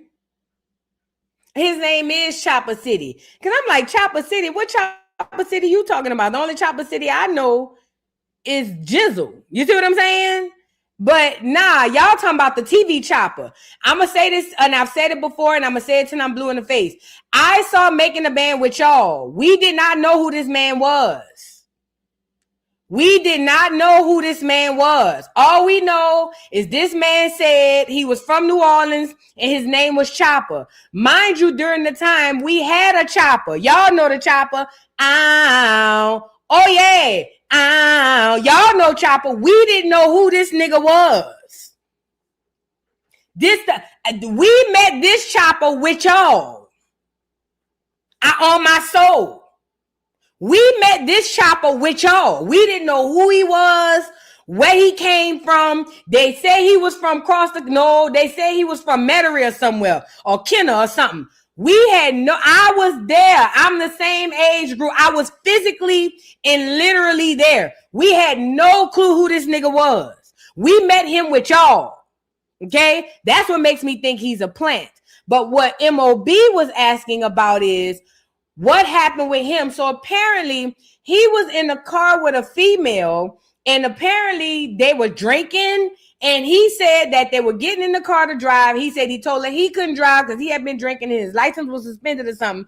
Either way, the girl gets in the car, and when she gets in the car, they end up somehow in a lake or a river where he told the girl to let the window down so they can get out. All of a sudden, the girl was stayed in the car and drowned, and he came out alive. That's Chopper. And if that's what you're asking about MOB, I saw that. Now, I went to look it up, and they said that was a while back, that was a minute ago, years ago. Don't get me the line. But yeah. Yeah, Invader, they said he was from New Orleans. I'm born and raised in New Orleans. I had never seen this man before until I met him on Making a Band with y'all. Yes, they say he's from New Orleans, and he has a New Orleans accent. So for all I know, he's from New Orleans. I'm telling you, being a person born and raised in New Orleans, who used to be from the east to downtown, uptown, not much cross the river, but definitely cross the canal, I had never heard of this man before until we all met him together. But he said he's from New Orleans. But yeah, they have this case going on with him and some girl who ended up dying. It's giving sacrifice. Who knows? Who knows? Yeah, I saw that. That's the Chopper y'all talking about. We'll have to get into that another day. I saw that, and I was just like, yeah, something in the milk ain't clean. But I've always looked at him like that. And then he be claiming he Haitian. And then people already think that everybody from New Orleans is Haitian or got Haitian in them, and we don't. Most of the people in New Orleans do not have Haitian relatives. That's another big misconception. People like to say that everybody from New Orleans is Haitian. That's a lie. That's a lie, and the truth ain't in it. Most people in New Orleans can't point to one Haitian relative. Facts. I don't give a damn what you learned in a book. Talk to most people in New Orleans and they can't point to one Haitian relative. That's another misconception that they put on us. But I know Chopper say he Haitian and his people Haitian and all of that. I don't know. Yes, we Black Americans. Period, point blank. They like to say we Haitian, but can't none of us say this my auntie who Haitian. Or this my great-grandmother who Haitian. Or this my great-grand... Most of it, 95% of us can't point to a person. That's just the way they like to, do their little 1-2 yin-yin. That's the way they like to confuse us about who we are as far as our history. We got to be mindful of that, okay? Y'all get the likes up on the video. Harlem Scholar, thank you for the super chat, says Vunique was crying because a clear woman has been threatening her and causing and using intimidation tactics like they usually do. They had to get the Panther to protect her today. Oh, wow. See, that's why I ain't going out there. Shout out to Neek. She's a better reporter than me. Okay. Shout out to Neek. Thank you so much. Just anticipate. Thank you for the super chat. Says, Vu, you hear about crazy Kelly Price? No. Did she go missing again? I seen her on here with her long face ass looking crazy. I said, did she go missing again? Keep me posted. Let's move on. Okay? Y'all get the likes up on the video, please, and thank you. Now, I want to move on to, first of all, here's another honorable mention. Now, I ain't gonna lie, this clear woman was being a Karen, but she really wasn't. This girl was in the ladies' locker room, and she do look like a nigga. And the clear lady wanted to see what's going on. And I ain't gonna lie, I'm with the clear woman. Look at this lady. You all in my Kool-Aid, girl. What the fuck on? Like, bitch, I don't gotta look like you, ho. Stop fucking double taking. You want to be in this dressing room? This is the women's dressing room? Oh my gosh. Excuse me. Y'all see this shit I go through every day? Like, this motherfucker on some weird shit right now. Like, Excuse me. leave me the fuck alone. Get the fuck on. Okay, you are too. Mind your business. Mind your business. The fuck on. The fuck is you talking about? Shit weird as a bitch, nigga. That shit weird, bitch. I don't gotta look like you. Old ass bitch. Shit weird as hell. Mind your fucking business, bitch. Shit weird. Fuck going on? I'll show you a titty or something, bitch. Yeah. I want to see. Yeah. Got that shit on camera too.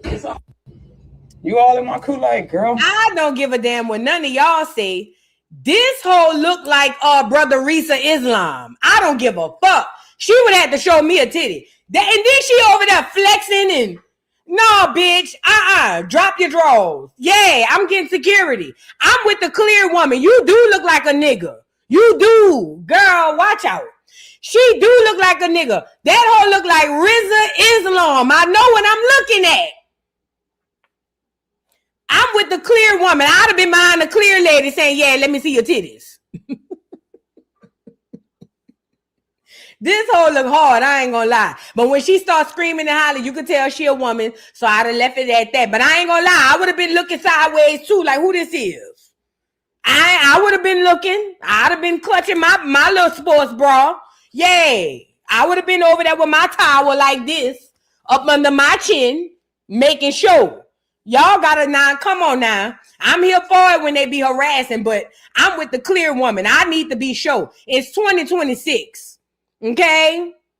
This is 2026. You gotta be sure. I would have been over there like this too until I seen. Look at me in the corner. Not saying nothing, but just trying to see. Me in the corner. Who that is? For real, she was very masculine. She was. And we not about to act like she wasn't. And now when she's got the hollering and screaming, I heard the woman on it and I'd have said, okay, there you go. But before that, I would have been like,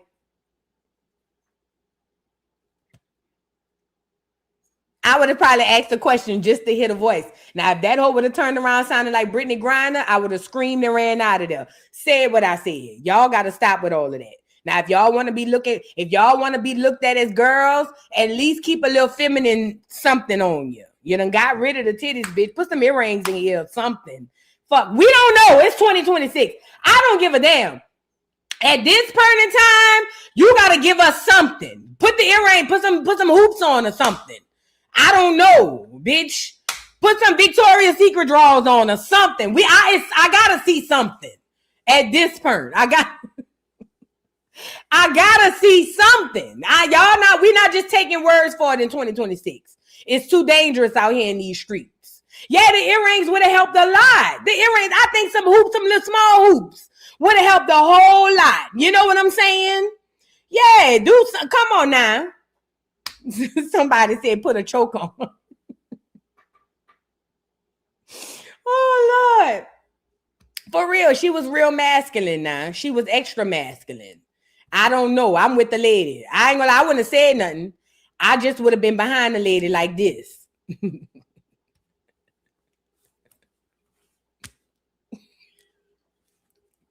Look, with my towel up to my neck. I just would have been behind her like this.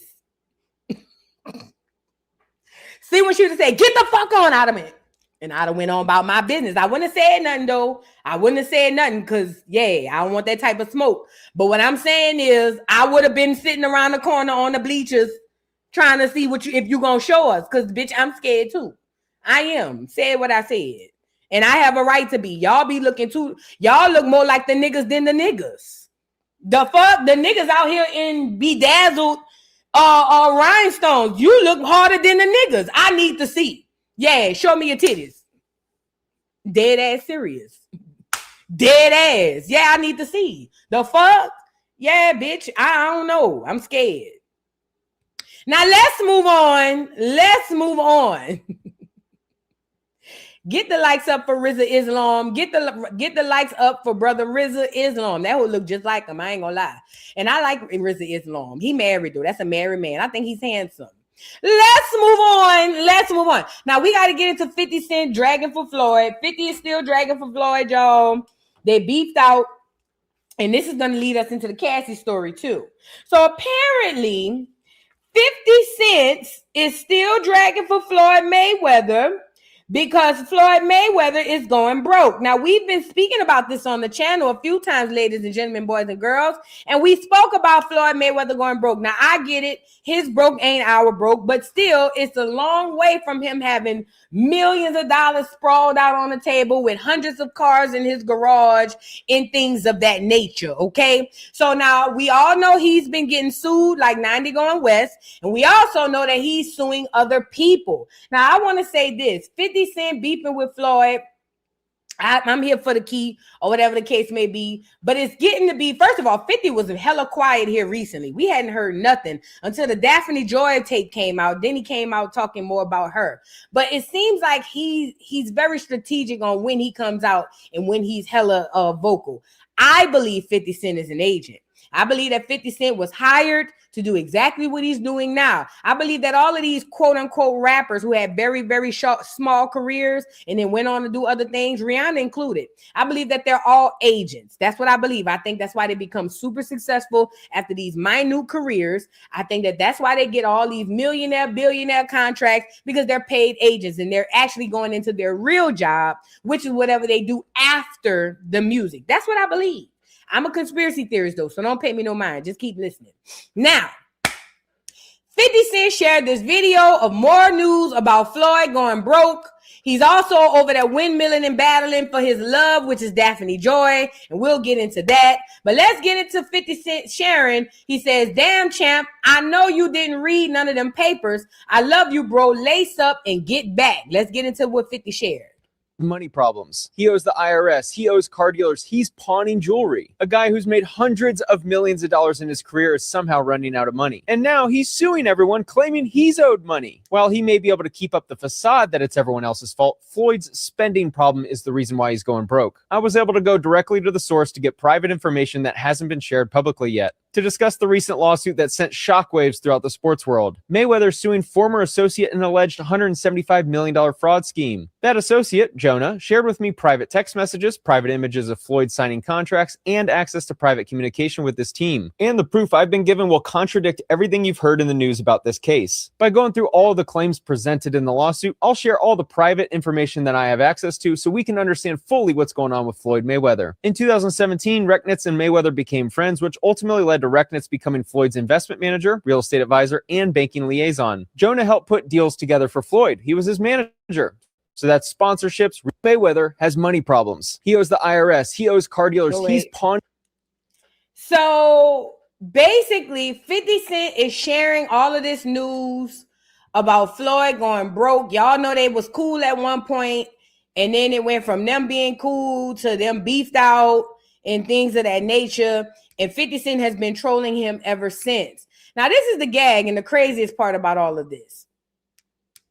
50 Cent got his own real beef to squash and deal with, because 50 is still in love with Daphne Joy, but he always finds time to troll. Now, again, I told y'all, I don't believe that 50 Cent is the person who y'all think that he is. I think he's still that fat kid who didn't get picked a lot or got picked on possibly in school. I think he's grown up to be them worked out and, you know, and put on this shell of a man. But I think deep inside of that man is that little bitty scared fat kid who didn't get chosen.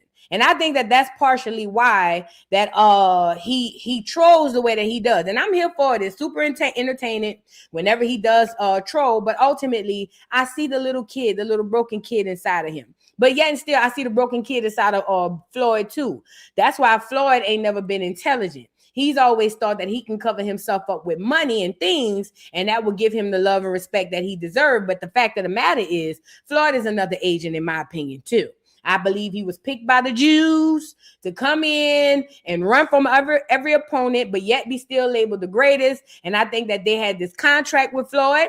And I think now that the contract's up, Floyd is going around here suing people, trying to stay relevant, but the Jews have let him go indefinitely. That's what I believe. But again, I'm a conspiracy theorist. Pay me no mind, just keep listening. You see what I'm saying? So anyways, 50 Cent is out here trolling Floyd being broke as if his day isn't coming, because it is coming. You don't get in bed with them people without them taking their money back. It literally has never happened where a nigga get to ride off into the sunset with them folks' money. So 50 Cent's day is coming as well. But the gag is, while he out here trolling Joy, or trolling Floyd, for being broke, why is his baby mama Daphne Joy on live telling academics she would sleep with him? And I say this, and I'm going to say it again. I've said it in the past. 50 Cent has not been right ever since Daphne Joy left him and went to Diddy. I think that was the worst thing that ever happened to 50. He was in love with Daphne Joy. She's a very, very beautiful girl. I just seen her on video. Matter of fact, let me see if I can show you that other video. Let me show you some other videos of my girl Daphne telling y'all how she feel, because she done let y'all drag for her on the internet. She done let y'all say all of this and that and the third. And look what Daphne came back and did. She came and gave y'all her ass to kiss. And it's a pretty ass. I ain't gonna lie. Let me show y'all Daphne Joy. She had done came out on the internet and had been wilding out. Okay. And where that video at? Daphne was showing her ass, shaking her ass in front of everybody.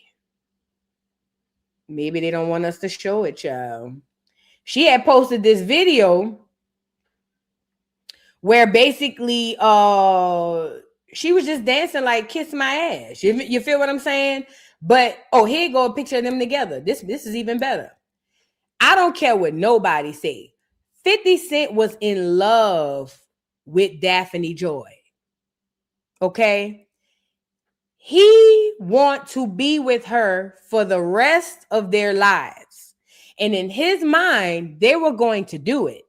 But then this infamous monster named the Diddler came in and wrecked that up for everybody. That's what I believe. You feel what I'm saying? You could tell by the way he looked at her, even in their pictures. You could tell by the way he speak about her, even when he's being mean. He is still in love with that lady. He loves that lady. He want to be with that lady. Like, that is the love of his life. And I don't think he's ever gotten over it, nor do I think he ever will get over it. He is in love with her. Look, you're not about to tell me otherwise. He ain't gonna get over that. And then to lose her by Diddy, by the hands of Diddy, yeah. Anyways, I can't find a twerking video. Maybe it's not meant for me to show. Now, I want to get into her interview with DJ Academics. Tell me why she telling Academics she would sleep with him if the vibes were right. Yeah, something wrong. Plus, if y'all don't know, she's allegedly connected to the clear man from the Bahamas who was giving everybody herpes. They say she got it too. And we know allegedly Diddy got it as well. Let's get into it. If we went on a date, you let me fuck the first night or not? Dead ass. Like, I'm dead ass. Like, it just depends how well we get along. Okay. Yeah. And if there's chemistry, and if you definitely fucking. I bet that's what I'm talking about. I like. Hey, let me tell you, all things considered, I don't know why. Before, and I'm glad you're doing these, and I hope you do more. Thank you. With people like constantly judging you, they create your personality, and the personality is like this evil person, like this evil like person that is like, you know, trying to take people down or so whatever. It's not like this person who is like fun to be around, like, you know, jovial, this and third. Let me ask you a question. If we went on a date. Question numero. Yo, this is a real whore. I ain't gonna lie to you. I am anti-paying for pussy. I wouldn't pay a bitch $1. But yo, I ain't gonna lie, I'm making too much money. Yo, bitch, I got 10 grand for you too. Yo, if everybody can train you up, yo, I got 10 bands too. Fuck it. Yo, hey, cut this out. I got 10 bands. Fuck it. I got 10 bands. Fuck that shit. I got my 10 bands. 10 a month. Easy. Come over here, girl. This is a true freak, bro. This is a true freak. Yes. Yes, I got my chat. It's gonna be the first pussy I pay for. But nigga, this is gonna be a subscription. I'm paying for Netflix, Apple Music, Spotify, and this bitch's box. 10 bands. I'm paying the fee, fam. Let's get it going on. I'm bringing power tools. I'm bringing all type of shit, nigga. Let's get it going. Nah, she a real freak, gang. She a real freak. Could you imagine academics fat ass on top of you, titties just a swinging back and forth as he hump, sweat just coming down his dreads. No, he got braids. Sweat coming off his braids down to his face, and the bead just sit on the tip of his nose, and you see it coming, and you go, oh, and then it fall right on your lip. Could you imagine the funk and how nasty and funky and jealous and horrible it'll be? Not jealous, I'm reading the comments. How nasty and funky and cheesy it'll be for having, bitch, I don't give a damn how much money I need. You see what I'm saying? All I could just do is smell it. I don't like it. Listen, Daphne Joy, the reason why she does these interviews and she's doing this, she's getting under 50 Cent's skin. Remember, the relationship she has with Diddy, that's one thing. They have an understanding. That's my bottom bitch. I love her. She love me. But, you know, when I'm home, this, that, and the third. But 50 was really in love with this girl. Y'all think I'm bullshitting. Look, 50 was really in love with her. He still is in love with her. This is why he on the internet dragging for her as if it only affects her. That's still the mother of your son. How is this going to affect your son? People on here worried about how she worried about her reputation being. What about 50? Like, I don't know. The reason why she does what she does is because she knows all of this gets under his skin. I don't give a damn how much he laugh and joke and kiki on this internet. This hurts him. This hurts him bad. Remember, Daphne Joy is the baddest bitch he ever would have got, money or not. This hurts him really, really bad. And that's why that whole go on these internets and these interviews and start twerking and telling niggas she'll sleep, because she knows how to get under his skin. Y'all can sit up here and drag her from here to Timbuktu. I guess she feel like everything done already been said about me. But she knows how to get under one person's skin, and that's that nigga there. And she do it flawlessly. He was in love with her. They was even dressing her like, man, watch out. He was in love with her. Stop acting stupid. I've been told y'all this. Y'all acting like y'all don't want to see it for what it is. That's why he loved the little boy the way he loved the little boy, because he's in love with her. I keep telling y'all, niggas treat their baby mamas depending on how they feel. No, niggas treat their churn depending on how they feel about the baby mama. Come on, man. And all these other celebrities know it too. That's why they all be dragging and saying stuff about sleeping with her to get under his skin. Oh, 50. She's gone. She's for the streets. When you met her, she was for the streets. Y'all will never be a family, my guy. She'd rather take your son and go play family man with Diddy. She'll never be family with this boy. And on top of that, I want to add this. Did y'all see Cassie had jumped ship and moved to another country? So apparently Cassie done moved to another country. I'm trying to see what the hell going on. Remember, I don't care what none of y'all say. Y'all wasn't here when I covered the trial. Some of y'all. Cassie is not a victim. Diddy is not a victim. Daphne Joy is not a victim. Cassie is a villain. Diddy is a villain. Daphne Joy is a villain. The reason why I call Cassie a villain just like Diddy is because allegedly they both knew that they had sexually transmitted diseases and was still paying for dick. That's a villain. I don't give a damn how many times she's been victimized. I don't give a damn who messed with her way back in the day. That whole Cassie is just as much of a villain as Diddy and the rest of these people. Period, point blank. I never drunk the Kool-Aid with Cassie. I've always said that Cassie is nasty. She's a freak, and she deserved everything that's going on with Diddy. Cassie deserved it too. I've been said it. I don't believe that just because she was groomed, and I hate that y'all learned that term too. I don't give a damn that she was groomed at 19 by Diddy. She still willfully made decisions and provisions to screw these people knowing she had that herp, allegedly. Not only that, she was doing all kind of nasty, freaky, disgusting stuff with these people. She's a villain. She's a villain. She's a villain. Cassie is no victim. The only thing she a victim of was when he beat that hoe up and down the streets at the doggone hotel. Other than that, she is not a victim. She's a villain, period. Okay? Now, she started running, jumping ship, and I kept saying, well, damn. What the hell Cassie running for? You done got all the money, girl. What's tea? And then I realized that she still has a case to fight. Y'all remember this victim, Clayton Howard? Oh, yeah. Clayton Howard is the victim. I don't give a damn. Cassie and Diddy are the villains. Clayton Howard is the victim. And let me tell you why.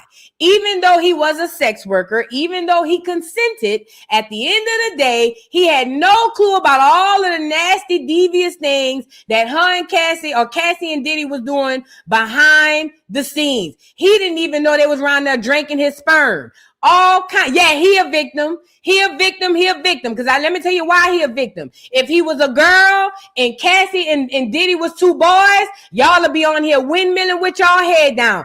This man is a victim. I don't give a damn. They had all kind of diseases. They was doing all kind of stuff behind this man back that he didn't know. He's a victim. He's a victim. He's a victim. I don't give a damn. Cassie is a villain. This man has a whole case that he's fighting against her in the court of law. I don't give a damn how you feel about nothing. He's a victim. Y'all act like men can't be victims. He's a victim. That's why these hoes like Daphne, Joy, and Cassie get to run them up all around the world, passing around allegedly, passing around herp and all of that stuff. Somebody say he not a victim because he kept returning. Get me up here. When did Cassie leave? If he not a victim because he kept returning, Cassie refused to leave. So what that make her?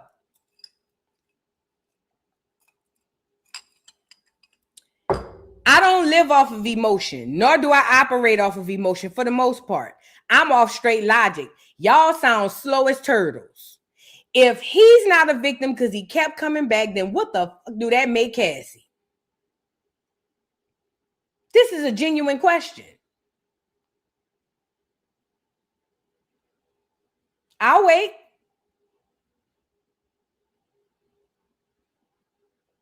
Oh, okay. I get it because he's a man. And not only a man, he's a dark-skinned black man. Y'all can't fathom him being a victim. The fact of the matter is he was victimized. He wasn't known to everything that was going on in front of the scenes or behind the scenes. And they had sexually transmitted diseases. This is in the court docs. Allegedly, they had sexually transmitted diseases that they were sleeping with this man with. They was doing all kinds of stuff that this man didn't know about. He's a victim. He's a victim. If Cassie gets to be a victim, then I'll be damned if he ain't one. If Cassie gets to be one. Anyways, now I see why she running all around, because this man is still dragging her to court. Let's get into it. Clayton Howard, the man involved in the freak-offs, the victim, is calling out Cassie Ventura for her part in his trauma. He says Howard alleges she coerced him. Howard alleges she coerced and sex trafficked him into Diddy's dark circle. He points out instead of shouting her innocence, Cassie is allegedly trying to dodge the lawsuit entirely on a technicality. Howard seems hell-bent on getting his story heard in the courts as well as the public eye. Winos, was Clayton Howard victimized by Cassie? Absolutely. Let's get into it. I'm Clayton Howard. I am the plaintiff suing Diddy and Cassie for on these freak-offs that happened all these years ago with the male escorts and all of this stupidness that you now see all over social media. So for the last couple of months, audience, I've been quiet. I'm a law student. I'm not a professional prostitute. I'm not a male escort. All of that is being constantly circulated by the media has something to do with something that occurred in my past over 10 years. Well, I believe Cassie and her legal team have created a dedicated campaign to try to discredit me, stalk me, harass me, whatever it might be. Cassie has filed a motion to dismiss. But audience, Cassie has not disputed any of my allegations. Her motion to dismiss attacks me on timeliness of the allegations, stating that, because it happened X amount of years ago, now it's too late to charge. Pause. That's huge. She's not saying he's lying. She's not going down to the courthouse saying this isn't true. This man is lying on me. She's arguing technicality. She's arguing the timing of the filing. That means she's admitting without saying that it's true. So you're not going to tell me he's not a victim. He's definitely a victim and she is a villain. She was just used to be the pawn to bring down Diddy. That's all. Charge her or seek action against her. Her motion to dismiss tries to use a text message sent by me to her husband, trying to respect her marriage and not blow her up for the dumpster she actually is. Now, audience, you should know something that's really very valid, that the Wigdor law firm seem to leave out of their arguing that I'm trying to go after Cassie's money. People, I was directed to the U.S. Attorney's Office by the Wigdor law firm. Wigdor sent me to the U.S. Attorney's Office because he knew that Clayton Howard was the guy who admitted to sex trafficking me. Cassie admitted to lying on me. Cassie admitted to creating an environment that was completely deceptive of the truth of the narrative that what was going on, at least to me. The truth of the matter is Cassandra Ventura is a whore. She did this because she is sexually promiscuous and what she actually testified to, she has ability controlling her sexual orgies. She's a nymphomaniac from what I believe the transcript said. All right, to all my established authors. So I'm with the man. I'm Clayton Howard. I'm with Clayton Howard. Listen, I am not drinking the Kool-Aid of only women can be victims. I think that that's a huge disservice we do amongst ourselves. At the end of the day, yes, he was consenting to sexual acts with her and Diddy, but there are a lot of things that they were doing to and around this man and behind his back that he didn't know, which makes him a victim. It's textbook, y'all. And I don't care if he kept coming back or not, because I said that the same thing about Cassie. I got dragged. Okay, nobody made Cassie stay. Cassie could have left, but what y'all was windmilling in the chat saying, but voodoo, you don't understand. She was groomed. Psychologically, she couldn't. Well, what if that's the same thing for him? What if psychologically he was groomed and he couldn't leave? Miss me with that bull. Cassie is no victim. She's a villain. And that's why she jumping ship and going her ass overseas somewhere. It's giving Russell Simmons tease to me. But because she light-skinned it and she's pretty, y'all can't see that. Did y'all not hear the court transcripts?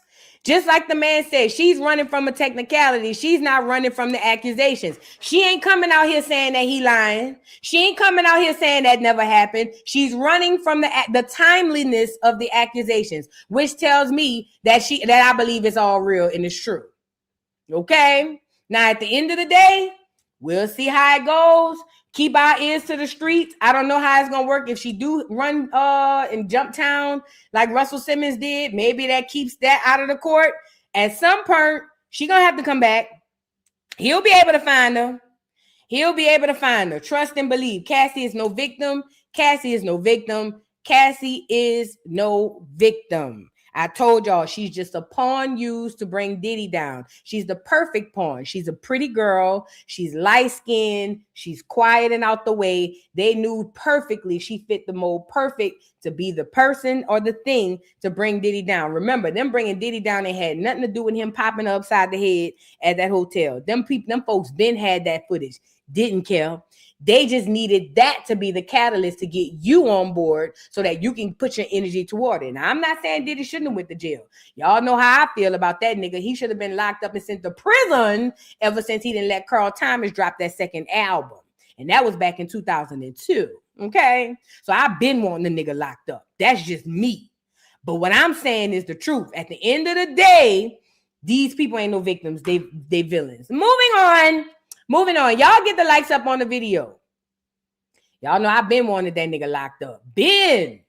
Ever since Carl Thomas put that album out and ain't put another one out, it was love at first sight. Girl, you know I was waiting on my pins and needles for that second album. And that did it and got it. Girl, don't get me started. I got PTSD. Let's move on. Harlem Scholar, thank you so much for the super chat. Says, Vu, they said Miss Jackson done ran back over there with Floyd. Miss Jackson. What Jackson? Miss Jackson done ran back over there with Floyd. What Floyd and Jackson? Oh, Lord, respond in the comments. You ain't got to send another super chat. Thank you, Harlem Scholar. I appreciate you. Nini, thank you so much, Nini, naturally, for your super chat. Says, Floyd was running from Adrian Broner years ago. AB called him out after a fight, and Floyd was laughing in the crowd. Would have been his first loss. Oh, yeah, let me tell you something. I watch sports. Most of y'all who don't know it, I am into sports. So I used to be heavily into sports. What made Floyd great was not that he could fight. It was that he could run. I'm going to say it one more time because I don't think people understand what makes Floyd so great. It's never been his fighting style. It's how well he could run in the ring. They called it defense. Now, I'm not a boxing expert, but I have watched the sport for a little while now. And I thought the way it worked was you punch me, I punch you. But when Floyd dropped down in the comments, it was running called defense.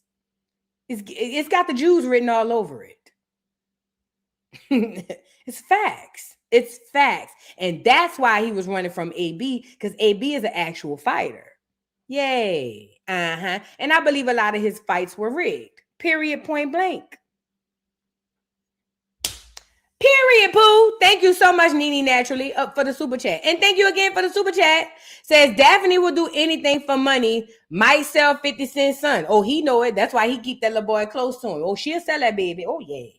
Hell yeah. She'll sell that little boy to get under 50 skin, just off the strength of that. Oh, you love this baby? I'm about to sell him. She'll do it. Oh, yeah. Daphne Joy is not to be trusted. Thank you so much, Nene, naturally.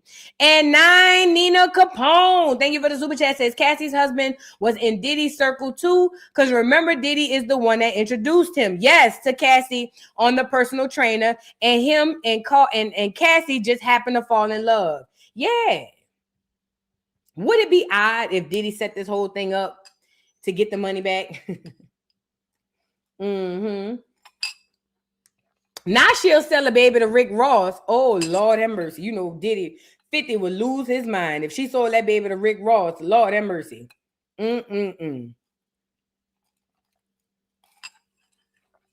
Let's move on. Who that is? How about y'all keep being biased to me and y'all ain't gonna have none? Don. I'm working on it, Fat. And to the men, y'all got to stop being biased toward women too. It's a two-way street. Don't do us like that. We working. Let's move on. Now I want to get into Cheyenne Bryant. Let's get into Cheyenne Bryant. Cheyenne Bryant is back out here doing more BS. Oh God. Cheyenne Bryant, who's been caught lying about being a doctor and a psychologist or psychiatrist or whatever one she lied and claimed to be, she's been canceled. I know people still have her on panels and things of that nature to make it look like she's not canceled, but she's over canceled. She's double canceled. Once we realized that she's a pathological liar, it was hard for her to come back. Now, she still has her fan base, the people who rock with her, but at the end of the day, the mass majority of people feel like, girl, you lied. Like, we can't take you seriously after that, girl. You lied. You know what I'm saying? Now, they seen her over there at this award show. I don't know who award show this was and why they invited her around there. But she done went around there to the award show, and she's got a lot to say to get off her chest to the haters. That's me and everybody who say that she lied about being a doctor. Let's get into it. Can't go without, what's been talked about in the media without, of course, being specific about it. How would you say that you come out of that? How do I say I combat that? Oh, my village, people who love me. I know who I am. I'm vertical in who I am. I know I'm a person of integrity and character, and so I stand on that. My job is not to convince people. Pause. My job. I gotta stop you there, light skin. You ain't no bitch of no integrity. Because if you were a bitch with integrity, you wouldn't have lied and told us you was a psychologist. If y'all don't know what integrity means, it just simply means doing the right thing when nobody is looking. That's all integrity means. That means, let's say you in the store and you could steal this stick of gum. You could steal a whole pack of gum. You could take it, for a fact you can get away with it. Integrity will come in and say, you know what? Even though you can get away with it, don't steal that gum. And then you'll put that gum back on the shelf and you'll say, you know what? My bad. I was about to take it. That's what integrity looks like. What this bitch has is something opposite of integrity. She ain't got no integrity because not only did she lie while we wasn't looking, she lied to our face. So stop the cap, Cheyenne Light-Skin Bryant. You're a pathological liar and the jig is up. Stop using words that you think we don't know. You don't have no integrity. Integrity does not exist in your realm, little girl. Is to stay in my lane as a psychology expert and life coach and provide, my coaching expertise and allow people who need it to take it. I always say, I cook and serve and people take what they want to eat and whatever they don't, they can leave there. Either way, I did my job and I'm okay with that. And I've really mastered really caring for people, but not giving a damn how they feel about me. And it's so liberating and it's a lot of freedom in that. And it makes you a good person because you can care and you can love, but it frees you as a person because you're not codependent on how someone thinks or feels about you. It's healthy. Yeah. We can't go without, what's been talked about in the. This lady, I think, I'm not even being funny. I really think there's a mental health issue there. Like, I really do. Like, I'm not even trying to be negative or mean or funny. I believe that there's a mental health issue there, some sort of mental illness. The reason being is because I watched this lady say these things with the straightest face, as if she really believed these things. But I know she can't believe them for real because she knows that she understands that her moves contradict everything that she's saying. You know what I mean? I really do think maybe, and again, this is just me grasping at straws. Maybe a touch of bipolar disorder, maybe a touch of schizo. You feel what I'm saying? Like, she's a beautiful girl. Cheyenne Bryant, I know I give her shit. She's a very beautiful girl. This is no shade. I would never take that away from her. But I think something is wrong up there. Like Umar. I think something wrong with Umar too. For real. I genuinely think something is not right up there. This lady got on these interviews and said integrity. Girl, you don't know you can't even spell integrity. You don't have that. Integrity don't live nowhere near your crib, girl. What do you mean? But that's just how weird she is. Let's look at some other videos of her. That's how crazy she is. Is going through it online, and it really is disheartening to me to see how people of color, our very people, are the ones that are tearing her down. This whole thing is about the doctorate and not. Shut your ass up, bitch. When you holler people of color, you lost me. Your doctorate because people can't find your dissertation online. How are you responding to that in this new era of your life? Very simple. I went to a school, Argus University, completed an entire program. I went back online to get my official transcripts. School said, hey, I need my official transcripts. I need my entire thing. And there was no school. I was like, okay, I'm confused. I Google. It says this school has been shut down. I said, oh, well, they got to have records. I mean, They were accredited when I attended the school. They were accredited when I finished the program. I go and look, there is a third party that has the records. Why I contact the third party, that third party only holds records for 2 years. I was past my 2 years. So that means that I had no access to records. And the conversation about it's the fact that she could say these things, like I said, with the straightest face, with such conviction, and that's what makes me think there's something mental happening here. Like, I'm not even being funny. There's something seriously wrong here. Because not only did she come up with the lie, she practices so much so that she says it and believes it. You know what I'm saying? And then she's able to continue to repeat it everywhere that she goes, and then turn around in the same breath with the same face and say that she has a thing called integrity. Either there's something mental here, or this is more or less her playing into the game, which is, let's make these fools think that I'm something that I'm not. Did y'all see her talk about cancel culture? One trend that you want to see one trend that you want to see retired. Is one trend that you want to see retired in 2026. Black people trying to cancel black people. I think that is disgusting. I think it's sick.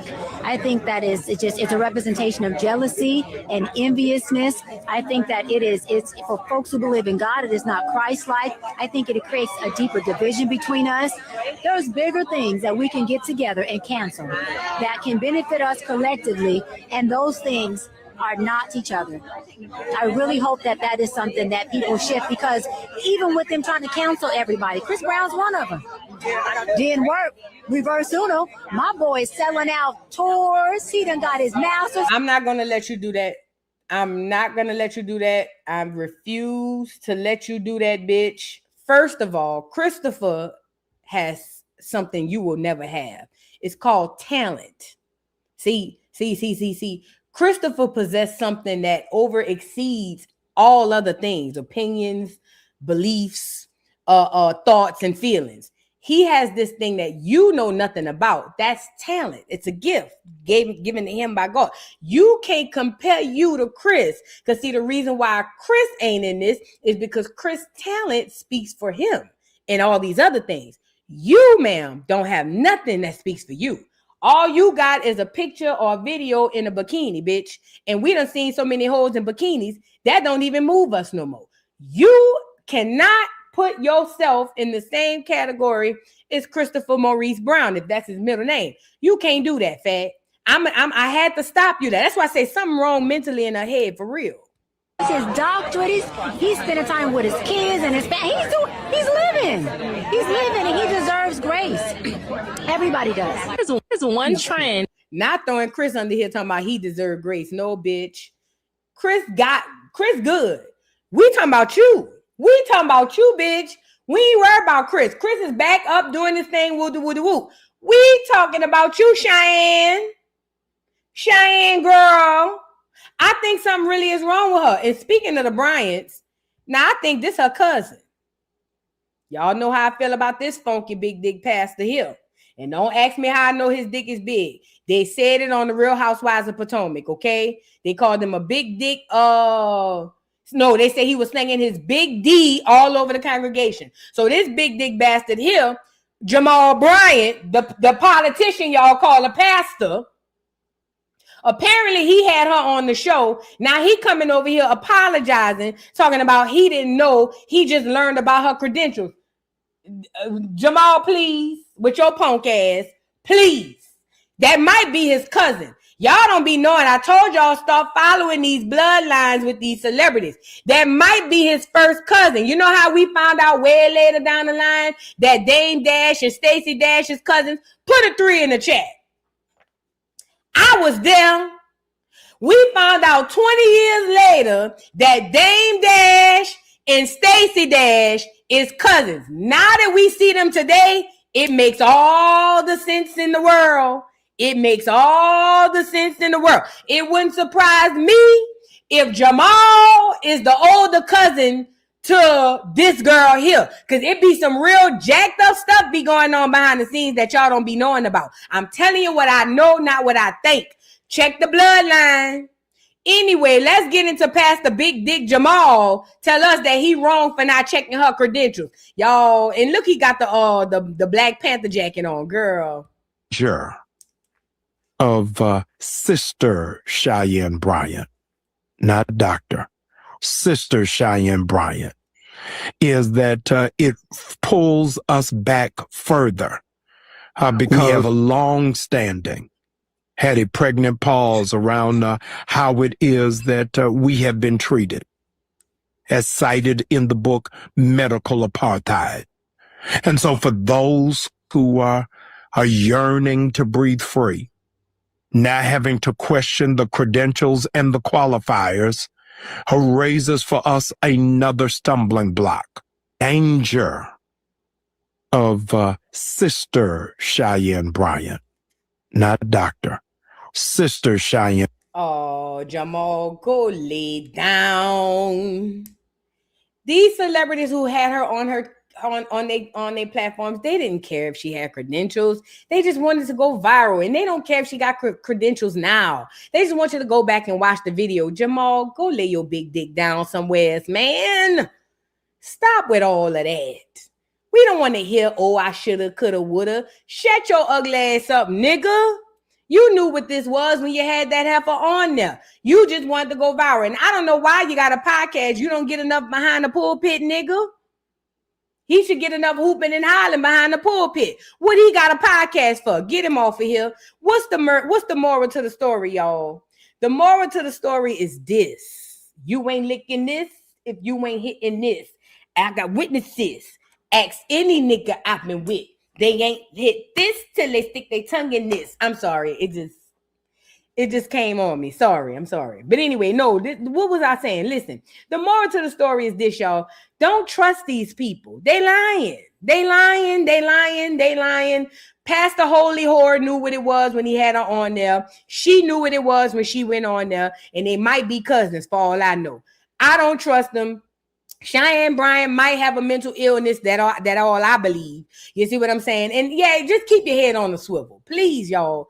Keep your heads on the swivel, okay? Now, let's get into this last topic we got so I can get up off of here. But before we do that,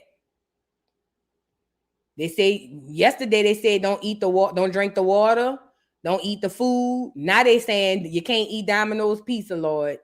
Y'all get the likes up on the video while I pull up this last topic.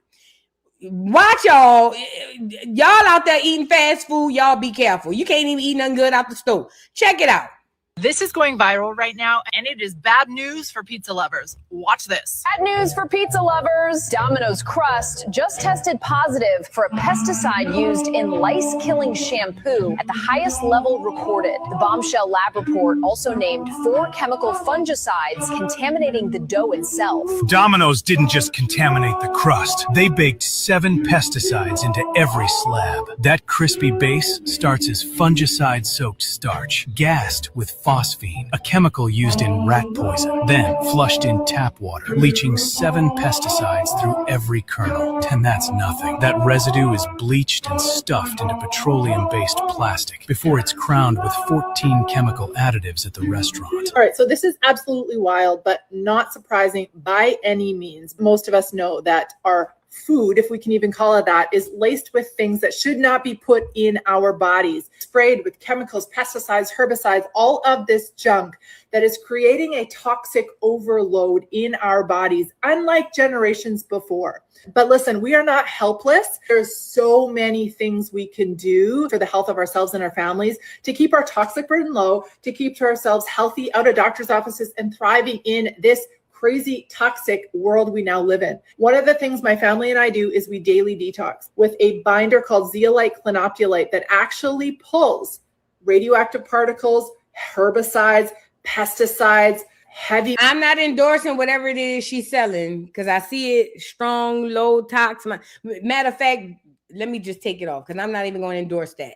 We talking about the pizza. Y'all, like somebody said in the chat, they damn near give pizza away. Y'all ever notice that? Y'all ever notice that? I used to think it was just Little Caesars. Y'all remember used to get the hot and ready Little Caesars? They still do that. I used to think the large pizza for $5 was a bit scary, convenient, affordable, but scary. Because I'm like, why the hell they giving away this pizza? But then I thought about it. I was like, well, it's just dough, and it's dough in sauce. Like, I guess they could take the L on the price.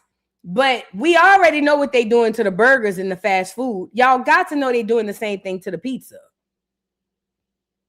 Y'all got to know they doing the same thing to the pizza. Y'all keep y'all head on the swivel out here with this fast food, bro. And it's crazy because back in the day, it used to be safer to just buy groceries from the store and eat that way. But it's not even safe to do that no more. I would say it's safe for the cook, but it's not. Because the food in the grocery stores is fake as a goddamn fake supermarket. It's weird. It's super, super weird. Now, I want to get into this people of color conversation. Now, y'all know, since if anybody who been over here on this channel, we've been let go of the term people of color amongst other titles. What are the titles who been here? Y'all drop them down in the chat. Titles that we let go of as Black Americans. People of color being one of them. What's the other one? What I said? People of color. Minority. Minority is a term that we've gotten rid of because we understand that it literally erases us. So it's people of color, minority, girl, what all I used to put? African American, definitely got rid of African American. Yeah, so all of those African American terms, the ADOs, all of that. Black and brown. Yes, we got rid of Black and Brown Coalition. We got rid of that. All of those terms that take us out of our own identity and put us in a group with others, completely get rid of it. I don't give a damn what minority, people of color, Black and brown, African, all of these terms that put us in this large group, throw them away. And the reason being is because this is a way for us to be stolen from. Black America, listen, this is the joke that you don't understand. The joke is all of these other foreigners get to come from all these different countries and get to lie to you and keep you up at the lie that you're a foreigner on your own land. Now, while you believe that you are a foreigner on your own land, they get to be the actual Americans. And also, they get to benefit off of all of the blood, sweat, tears, and death that you've given on said land. Because when you take on these terms, you're basically saying, I have one big umbrella. Everybody come under here with me. But the gag is when you invite everybody under said umbrella, you're being slowly but surely pushed from under the umbrella and you're left out in the rain. So now everybody else is covered from the rain while the Black American gets to be pushed out. This is why we get rid of, we've already long times ago got rid of those terms. And I'm so happy that people are picking up on it because we're starting to see how it works. You sit up here and call us people of color, and it only works when other people want to benefit off of it. But we don't never get nothing, no set-asides, no bills, no laws, no nothing. All we get is to give our energy to them, and they get to benefit off of it. Okay? So I'm so glad we've come to that, and I saw this girl do this video that's gone viral where she's saying the same thing that we've been saying over here. No longer are we using those terms, people of color, because it literally is the detriment of us. Black and brown community, African American, minority, people of color. It's another one. It's 5 or 6 of them I had. All of those terms are the worst thing that happened to Black America. When you agree to fall under those terms, all you're doing is helping people steal from you. You get nothing while everybody else gets everything. And at some point, we're even going to have to talk about the term Black and Black American, because even that is a huge misnomer. Okay? I know we're not there yet. I'm going to crawl with y'all as far as I can until it's time to walk. But even the term Black and Black American are horrible misnomers because what they do is create another umbrella. But we have come to the term or come to the agreement on Black America, not all of us, but for the most part, and we're just going to stick to that for now. But at some point, we even got to get rid of the term Black and Black America. I know it sounds harsh to some people who have never heard of it, but it's the God's honest truth. Black and Black American are two terms that we're at some point going to have to chuck up out of here. Period, point blank. But we'll crawl before we walk. Let's get into this young lady speak on the term people of color and why she feels we shouldn't use it anymore. It says, according to her, the term people of color creates a sense of unity that does not always exist in practice. She argues that while other minority groups often benefit from Black consumer spending and support, that support is not always returned when issues affecting Black Americans are at the center of the conversation. Her comments come as social media continues debating economic dependence, ownership, community investments, and whether Black consumers should be spending more intentionally with their own communities. Do you agree? Has the phrase people of color helped build solidarity, or does it seem or sometimes mask competing interests between different groups? She's right. It literally masks the competing interests. This is why you got the Asians who beefing with us now. What's the first thing they'll say? Well, we're minority too. We're minority too. That is a way to push you out of the way and put them in front of your struggle. Get rid of those terms. Minority, people of color, Black, all of that shit. Get it up out of there. Let's get into it. These communities, this is why I say it's such a dangerous thing to call us people of color. I think we made the biggest mistake by saying people of color. Don't group us. Black people are in one corner, everybody else is against us. Let's make it very clear. This is why I say I need to know who my allies are. You see how he felt so bold? Yeah. You know he's supported by the community. You know the white people support him. You know everybody else think this way of us. So stop grouping us as people of color. We are the Black people. We are belonging in one group. Okay, we don't belong in no group with any other minority, because Asian guy, if you're so bold, if you don't need the Black dollar, here's the thing. Do what the white people did back in history when they hated us so much that they didn't even want our money. So how about you go create those businesses in the white neighborhoods? I'll wait. Okay, you can't. Exactly. Because they won't allow you to go build those businesses in their neighborhoods and circulate your dollar there, right? You have to come to our neighborhoods so you can circulate your money in our neighborhoods. This is why I tell Black people we need to keep the money circulating back in the Black economy, Black entertainers, Black people that are celebrities, whatever you call it. Y'all need to understand that it's them against us, and we need to make sure that the dollar is circulating back into our own economy, because everybody feels so bold to call us out. Everybody is saying, oh, I bet you they won't spend their dollar here and there. Show them what we can do. Okay? That's what that was. We own this. That was a call to action. That was a call. These communities, this is why. Shout out to the sister. She's on it. Shout out to the sister. She's absolutely on it. First of all, throw the term away, because it's a play. Number one. Number two, like she said, everybody uses it as an umbrella to take from us while we get nothing. Only thing I will disagree with is I don't think we should just be called Black, because we got Caribbeans calling themselves Black. We got Africans calling themselves Black. We have to still define it even further then. Now, I use the term Black American, but do I identify as a Black American? Depending on the conversation, yes. But I understand that I'm indigenous. I understand that I am an Aboriginal, indigenous, melanated, copper color person of this land that we call Turtle Island. A lot of you guys haven't done genealogy to know that yet. So I understand where we are. If we're going to rest on the term Black American, fine, let's rest on the term. But when you start doing genealogy to know exactly who you are, then you'll find out that you are not Black. As a matter of fact, you'll understand that this whole Black term is completely disrespectful. But I'm waiting on y'all to catch up, Mustard. You see what I'm saying? Now, why is this also important? One thing she said was about the Asian guy. She's responding to the Asian guy who said, we don't have to deal with y'all. We could just go do this, that, and the third. One thing she said is true. The reason why these Asians don't pack up their businesses and go to white neighborhoods is for not just one reason, multiple. Number one is, like she said, they can't. Clears do not allow Asians, by and large, to come in their neighborhoods and set up shop. You cannot come out there with no liquor stores. Let me back this up. Not all Clears, because Clears in the hood do. I'm talking about Clears with money and influence, the middle class to upper class Clears. They don't allow them to come opening up no grocery stores. They don't allow them to come opening up no Chinese restaurants. They don't allow them to even they might let them do a nail shop, depending on who they are. But for the most part, they're not allowed there. That's why they don't go there. But remember, this is the trick. This is one big trick bag.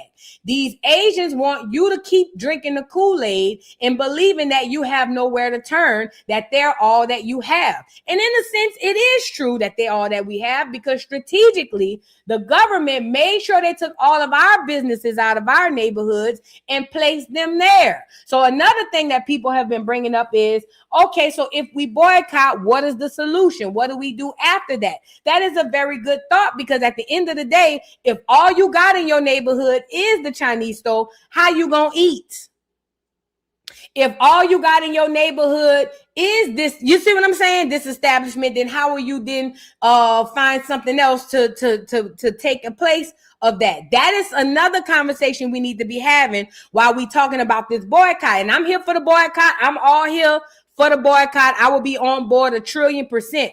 But what is the alternative? What are we going to do in order to make sure that, because like, I'll give you an example, the Montgomery bus boycott. Y'all remember back in the day, put a 3 in the chat if y'all remember the Montgomery bus boycott. The only reason that worked so well was because not only did they boycott the buses, they created a system. They call it a carpool system. That system was then put in place, so whenever they stopped getting on the bus, people still had a ride to work. Does that make sense? So when we hollering about boycott, it's easy for people like me. I don't live in a hood where I'm surrounded by Arabs and Asians to get to feed me and provide for me. It's easy for me to say, screw it, I'm just not going to go to another Asian establishment. But for those of us who live in these neighborhoods that's only surrounded by that, how are we going to combat that? What is going to be the alternative for when we tell these people to boycott? Because I see a lot of people on the internet saying, oh, these people not boycott. A lot of people can't. And that is strategically done by design.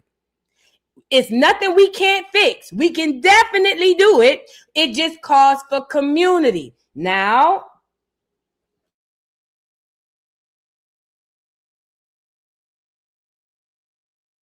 my bad, I hit the mic. Let's be honest, ladies and gentlemen, boys and girls. We don't have much sense of community right now. This is why I tell people to find like-minded people, like-minded individuals, and create communities from there. Because right now, we don't have much community. We can get community. We can definitely create a community, because the only way in order for us to be independent, we have to have community amongst ourselves. It's not going to work if we all beefing with each other. We got to find a way to come together, even if we have differences of opinion, differences of religion, differences of whatever, even if it's sexual orientation. We got to be able to come together and put that shit to the side and fight for the greater good. That's what them crackers did. France was beefing with Great Britain, who was beefing with Spain, who was beefing with all them, the Dutch. All them people had real wars at home to fight. But guess what they did? Put that shit to the side for the greater good, to conquer this land here. That's the mentality that we need to create and have in order to be successful when we holler about boycotting. Now, to piggyback off of the girl saying that they can't go open up in these white neighborhoods, here's an Asian to give you a little bit more information on that. Y'all get the likes up on the video. Remember, them being in your neighborhood is a strategic plan. They got rid of all of our businesses. Shout out to the civil rights movement.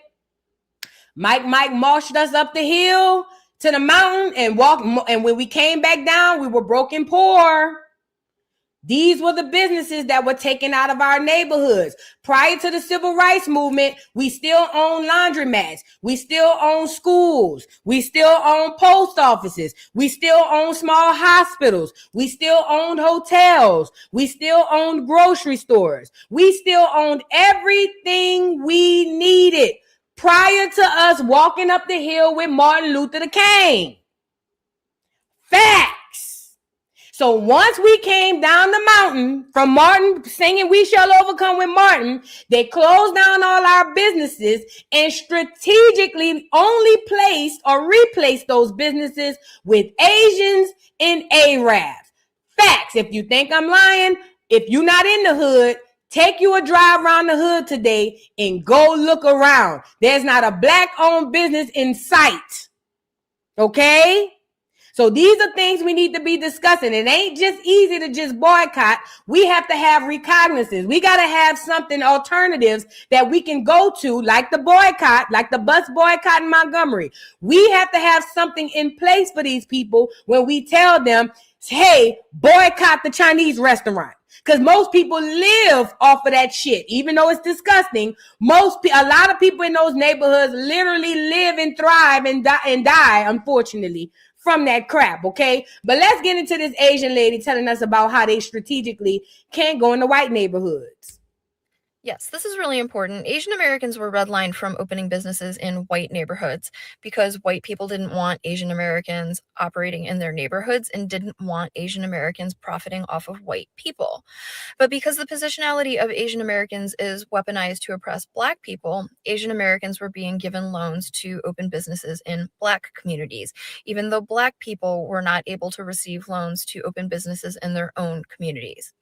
And as I've said before, as a result of this, Black wealth is essentially paid out twice when it goes to Asian American businesses, once when the individual pays for the goods or services, and then again when the Asian American business owner removes the profit from the community.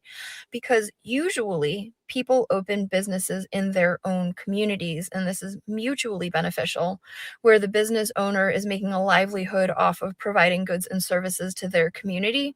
And by being a member of the community, they're contributing and they're investing back into the community.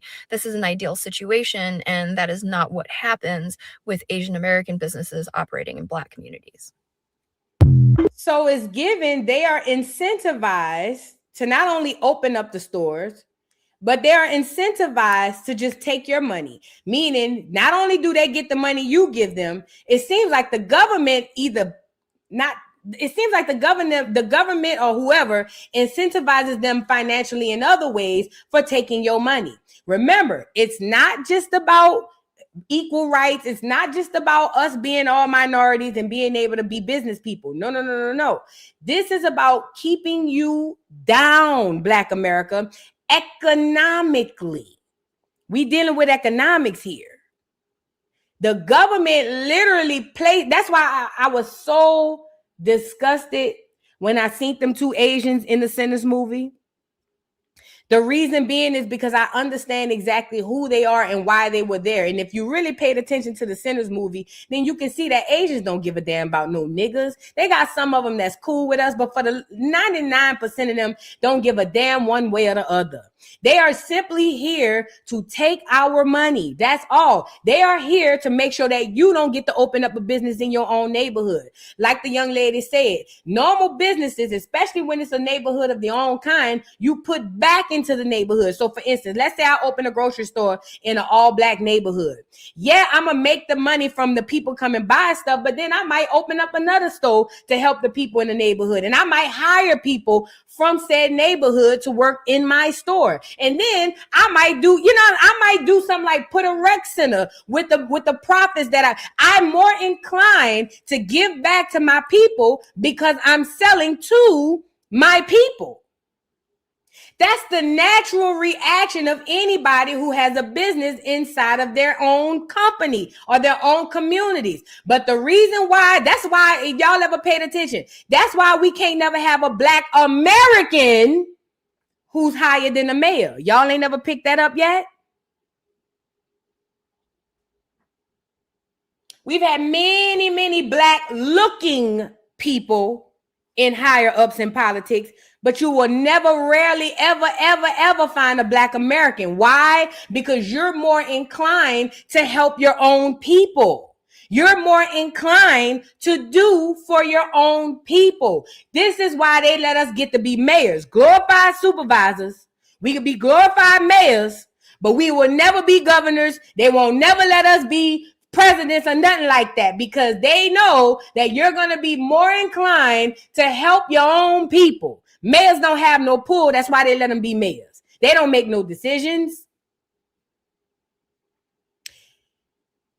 I know we got the Asians versus Black American thing. I'm here for it, but I think we need to be having a conversation for real about what is going to be the alternative.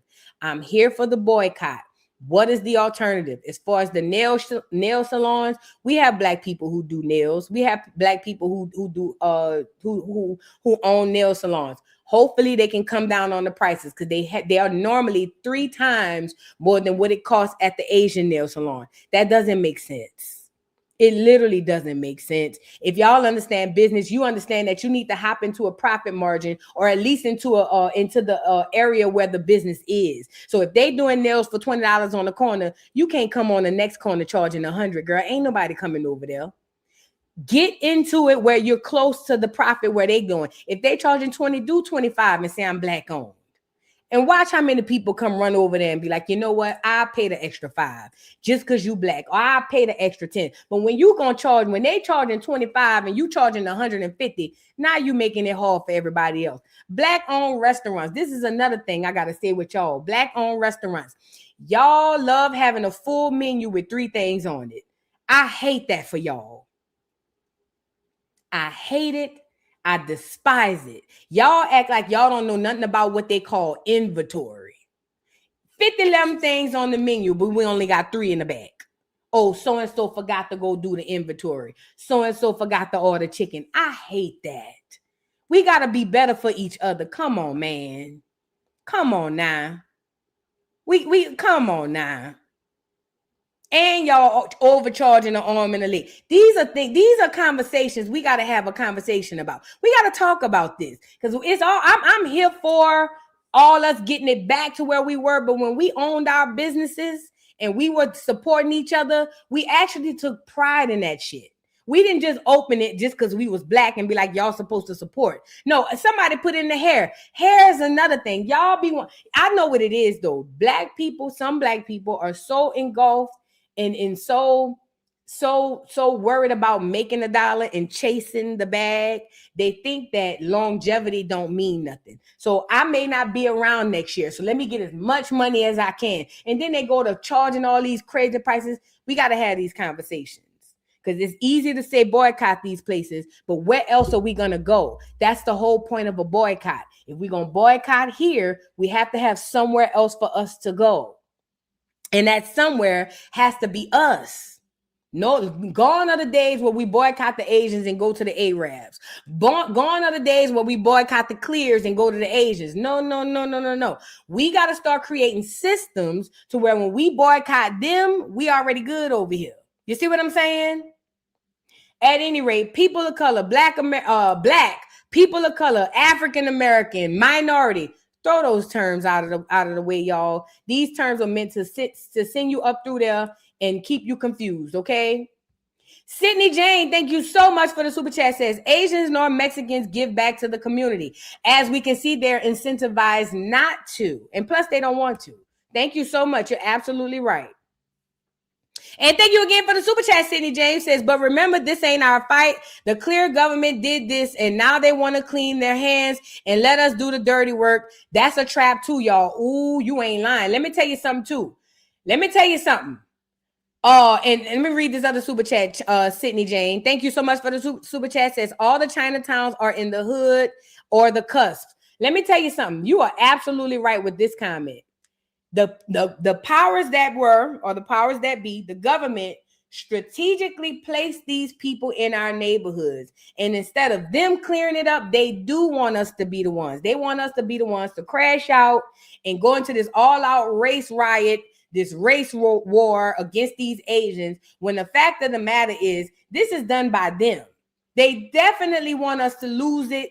You see what I'm saying? And crash out on these Asians and go into some sort of small civil war. That's why they've been putting the movies out the way that they have.